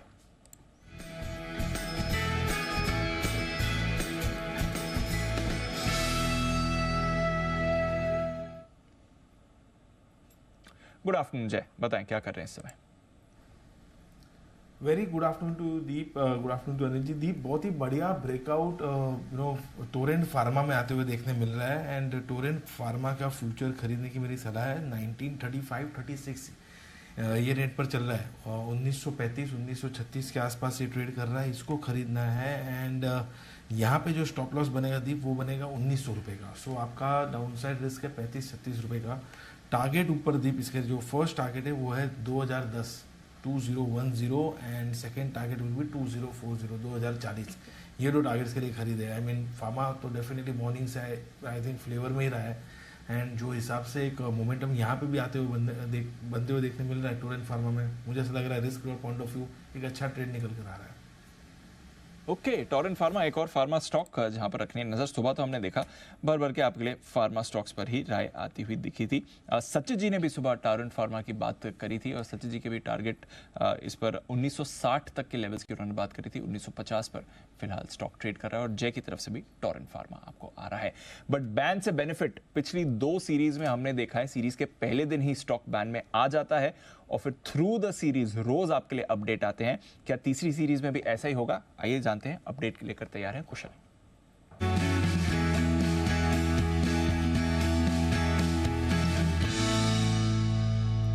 जी कुशल जी, अगर आईबुल हाउसिंग के अलावा पहला कोई बैन में आया तो देख लेना। बताओ कौन सा आ रहा है बैन में? सर आपका स्टॉक ऑफ द डे ऐसा बैन में आ रहा है। ऐसा एक्सपेक्टेशन से आप देखना है कि आएगा कि नहीं। M6 या नवीन M6 ओह गजब का एक्शन हुआ। M6 में रिकवरी भी बड़ी स्मार्ट हुई है सर, पूरा वो जब से आया कि 3 तारीख को जवाब दे देंगे और 6 को आई थिंक बैठक है। 1920 का लो बनाया जब हमने, तो खैर 1950 तक के टारगेट उससे तो काफी नीचे गया और 1920 से 2060 कितनी पोजीशन होगी? सॉलिड 94.5% है अभी तो अभी 10 मिनट है ऑलमोस्ट एकदम एट द बॉर्डर। नहीं आएगा, हो भी सकता है नहीं भी हो सकता है, नहीं आएगा। रिकवरी हो गई ना, बच गया।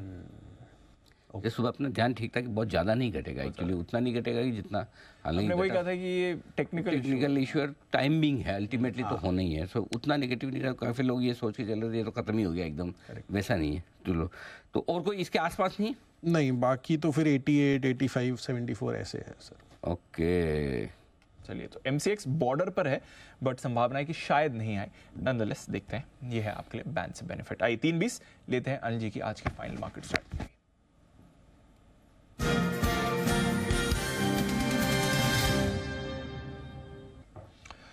अनिल जी अच्छे मूड में है। डाउ फ्यूचर्स डेज है 140 पॉइंट, नैस्डैक फ्यूचर्स डेज है 100 पॉइंट। अच्छे मूड में है अमेरिका। आज थोड़ा डेटा आने वाला है, कुछ ज़्यादा ऐसा बड़ा डेटा नहीं आने वाला है उनकी तरफ से, बट ऑफ कोर्स मंडे को देखेंगे क्या मूव आती है। और जहाँ तक रुपया की बात है 15 पैसे डेज हाई पर है रुपया, अच्छी मजबूती दिखा रहा है। कच्चा तेल आपका 95-96 पर है बट उसका हम कुछ और नहीं कर सकते। बाकी सारे फैक्टर्स फेवर में है। सर क्या करके जाना है बताइए? तेजी की पोजीशन बनाए रखें। 19,600 के आसपास आया भी था, वहाँ से वापस 35 पॉइंट ऊपर हो गया। 44,525 के आसपास आया, वहाँ से फिर ऊपर हो गया। तो खरीदने के इंपॉर्टेंट सपोर्ट लेवल पर आप खरीदते रहें। लॉन्ग पोजीशन है 19,500 का आप पुट ऑप्शन खरीद सकते हैं और 44,300 या 44,200 का पुट ऑप्शन खरीद के अपने आप को हेज कर सकते हैं अगर करना चाहें तो। बाकी आप फ्रेश पोजीशन भी हल्की फुल्की बना सकते हैं इस कंडीशन पे कि अगर सोमवार को नीचे खुले, आई मीन मंगलवार को, तो थोड़ा और ऐड कर पाएँ। इससे समझो आपको 100-125 पॉइंट नीचे मिले निफ्टी तो आप और लेंगे। बैंक निफ्टी 200-300 पॉइंट नीचे मिले, 44,300 44,400 तो और ऐड करेंगे। इस कंडीशन पे आप लेके जाएं और अगर वो कंडीशन आपकी फुलफिल नहीं होती है तो सोमवार को आकर ही खरीदें। ऊपर के टारगेट इंटेक्ट है दीप। देखिए निफ्टी ने बहुत क्लियर कट मूव बना दिया। 19,500 के आसपास सपोर्ट लेना है, 19,800 के आसपास ऊपर में रुकावट दिखानी है। बैंक निफ्टी का क्लियर कट है 44,200 44,300 के आसपास सपोर्ट लेना है, 44,750 44,900 के आसपास रुकावट का लेवल है। सो इसी रेंज में आपके ये ट्रेड होते रहेंगे। तो इसको रेंज के निचले सिरे पर आप ले लें, निचले ऊपरी सिरे पर बेचें, प्रॉफिट बुक करें, वापस नीचे खड़े हो जाएं। सो दोनों तरफ के ट्रेड आपको मिल रहे हैं। बायस थोड़ा पॉजिटिव साइड पर, हल्का सा ज़्यादा बायस पॉजिटिव साइड पर है, हल्का सा ज्यादा। ये है आपके लिए अनिल जी की राय। अजमेरा रियल्टी, इस पर भी रखिए नजर। 6% स्पाइक आ रहा है। 2 रेजिडेंशियल प्रोजेक्ट्स के लिए इन्होंने करार किया है। मुंबई में SRA रीडेवलपमेंट प्रोजेक्ट यानी कि स्लम रिहेबिलिटेशन अथॉरिटी, इनके रीडेवलपमेंट प्रोजेक्ट्स के लिए इन्होंने करार किया है और खबर के बाद स्टॉक में आपको स्पाइक भी आते दिख रहा है। 6.5% ऊपर आपको अजमेरा रियल्टी इस समय दिखेगा। ऑटोज की हम बात कर रहे थे। ऑटोज में एक इंटरेस्टिंग ट्रेंड आते हुए दिख रहा है। 2 व्हीलर कंपनीज कुछ स्टार्टअप्स के साथ करार कर रही हैं और अपनी बिक्री के यहाँ पर फोकस कर रही हैं। क्या है ये खबर? आइए जरा समझते हैं। इंटरेस्टिंग खबर लेकर आए हैं कुशल बताइए। 2 व्हीलर कंपनीज के लिए स्पेशली उनके EV पोर्टफोलियो को लेकर आए खबर। बिल्कुल, तो खबर इसमें ये है कि जिस तरह से इलेक्ट्रिक 2 व्हीलर कंपनियां जो स्टार्टअप्स हैं, जिसमें ओला इलेक्ट्रिक हो गया, एथन एनर्जी हो गया, उनकी जो भी मार्केट शेयर थी जून महीने में, उसके कंपैरिजन में अभी जो front line listed two wheeler companies है जिसमें टीवीएस मोटर, बजाज ऑटो, उन दोनों को मिलाकर अगर आप देखेंगे तो जो मार्केट शेयर है वो साफ तौर पर दिख रहा है कि यहाँ पर जो गैप है स्टार्टअप कंपनियों की इलेक्ट्रिक टू व्हीलर सेल्स में और टीवीएस मोटर और बजाज ऑटो की इलेक्ट्रिक टू व्हीलर सेल्स में वो गैप कम होता जा रहा है। सबसे पहले यहाँ पर जून महीने में जहाँ पर इन दोनों का मार्केट शेयर मिलाकर टीवीएस मोटर, बजाज ऑटो का 24.5% था, वो अब बढ़कर सितंबर महीने में जो वाहन पोर्टल का डेटा है एज ऑन 28 सितंबर 37.1% का हो गया है।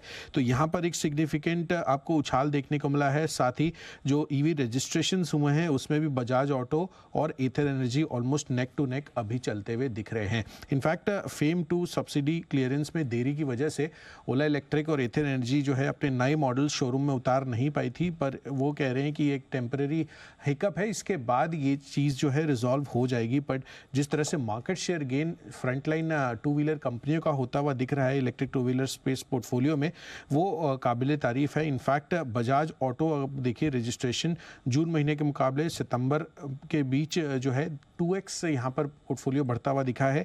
साथ ही टीवीएस मोटर्स में भी 1.7 टाइम्स की रजिस्ट्रेशंस में आपको बढ़त देखने को मिली है। इनफैक्ट जो मार्केट शेयर के लिहाज से अभी भी ओला इलेक्ट्रिक लीड कर रहा है एज अ सिंगल कंपनी 30.6% के मार्केट शेयर के साथ।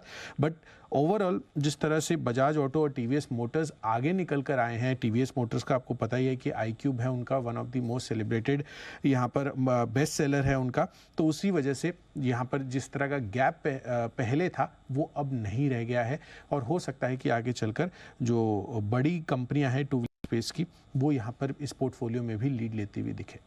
ये इंटरेस्टिंग चीज आप लेकर आ रहे हैं। तो पहले जो टू व्हीलर्स में डिसरप्शन आया था स्टार्टअप्स का, अब आपके बड़े प्लेयर्स वापस अपना मार्केट शेयर ले रहे हैं। ओके, इंटरेस्टिंग खबर है। तो एग्जिस्टिंग प्लेयर्स को है फायदा, बजाज ऑटो, टीवीएस मोटर्स, यहाँ पर आप रखिए नजर, ये स्पेस भी एक्टिव हो रहा है। चलिए आखिरी कुछ स्टॉक्स पर करते हैं फोकस, क्योंकि हम बढ़ रहे हैं क्लोजिंग की तरफ और बढ़िया शुरुआत रही है इस सीरीज की बाजार में। एनटीपीसी आपका लाइफ हाई पर रहा है, इसको अपने रेडार पर रखिए। By the way auto stocks की बात कुशल कर रहे थे, हीरो मोटोकॉर्प, इस पर रखिए नजर, 3% ऊपर ये भी फिलहाल ट्रेड करते हुए दिख रहा है। हम क्लोजिंग में जा रहे हैं। एक बार विश्वेश जी से हीरो मोटोकॉर्प पर चार्ट पर राय लेने जाऊंगा। विश्वेश जी जरा देखें हीरो मोटोकॉर्प 3065 का level sir. See I think Deepanshu overall autos की बात करें तो मुझे लग रहा है कि लोअर लेवल से डेफिनेटली एक स्पॉट देखा गया है, बट स्पेसिफिकली हीरो मोटर मुझे लगता है काफ़ी टाइम से एक रेंज में था और अब जिस हिसाब से मूवमेंट आ रही है मुझे लग रहा है कि स्टॉक थोड़ी कोशिश कर रहा है, लेकिन मंडे छुट्टी है तो इसको ट्यूसडे ही रिव्यू करना चाहिए। मुझे अगर ऑटो में कोई स्टॉक अच्छा लग रहा है स्पेशली टू व्हीलर स्पेस में, तो मुझे लगता है Bajaj auto is far stronger comparatively. तो वेट एंड वॉच, मेरे हिसाब से ओवरऑल मार्केट जो है वो शायद साइडवेज हो जाएगा for the month of October also. शायद दिवाली पे ही कुछ बड़ा मूवमेंट एक्सपेक्टेड होगा due to the festive season and overall. तो ओवरऑल वेट एंड वॉच की सलाह होगी दीपांशु। एंड वॉच की सलाह रहेगी, ये रखे नजर। बट हीरो मोटोकॉर्प पर अच्छा स्पाइक आया है, थर्ड बिगेस्ट गेनर है निफ्टी का। हिंडाल्को, एनटीपीसी ऑफ कोर्स आपके टॉप 2 गेनर्स हैं। फार्मा के लिए अच्छा दिन था, डॉक्टर रेड्डीज, डिवीज, सन फार्मा, सिप्ला, इन सभी में आपने खरीदारी देखी है। कोल इंडिया में आज अच्छा एक्शन रहा, टाटा स्टील आपका एक्टिव था, ओएनजीसी, यूपीएल, अल्ट्राटेक में भी खरीदारी देखी। बैंक्स की बात करें तो एसबीआई और आईसीआईसीआई बैंक, यहां से आपको लीडरशिप दिखी है।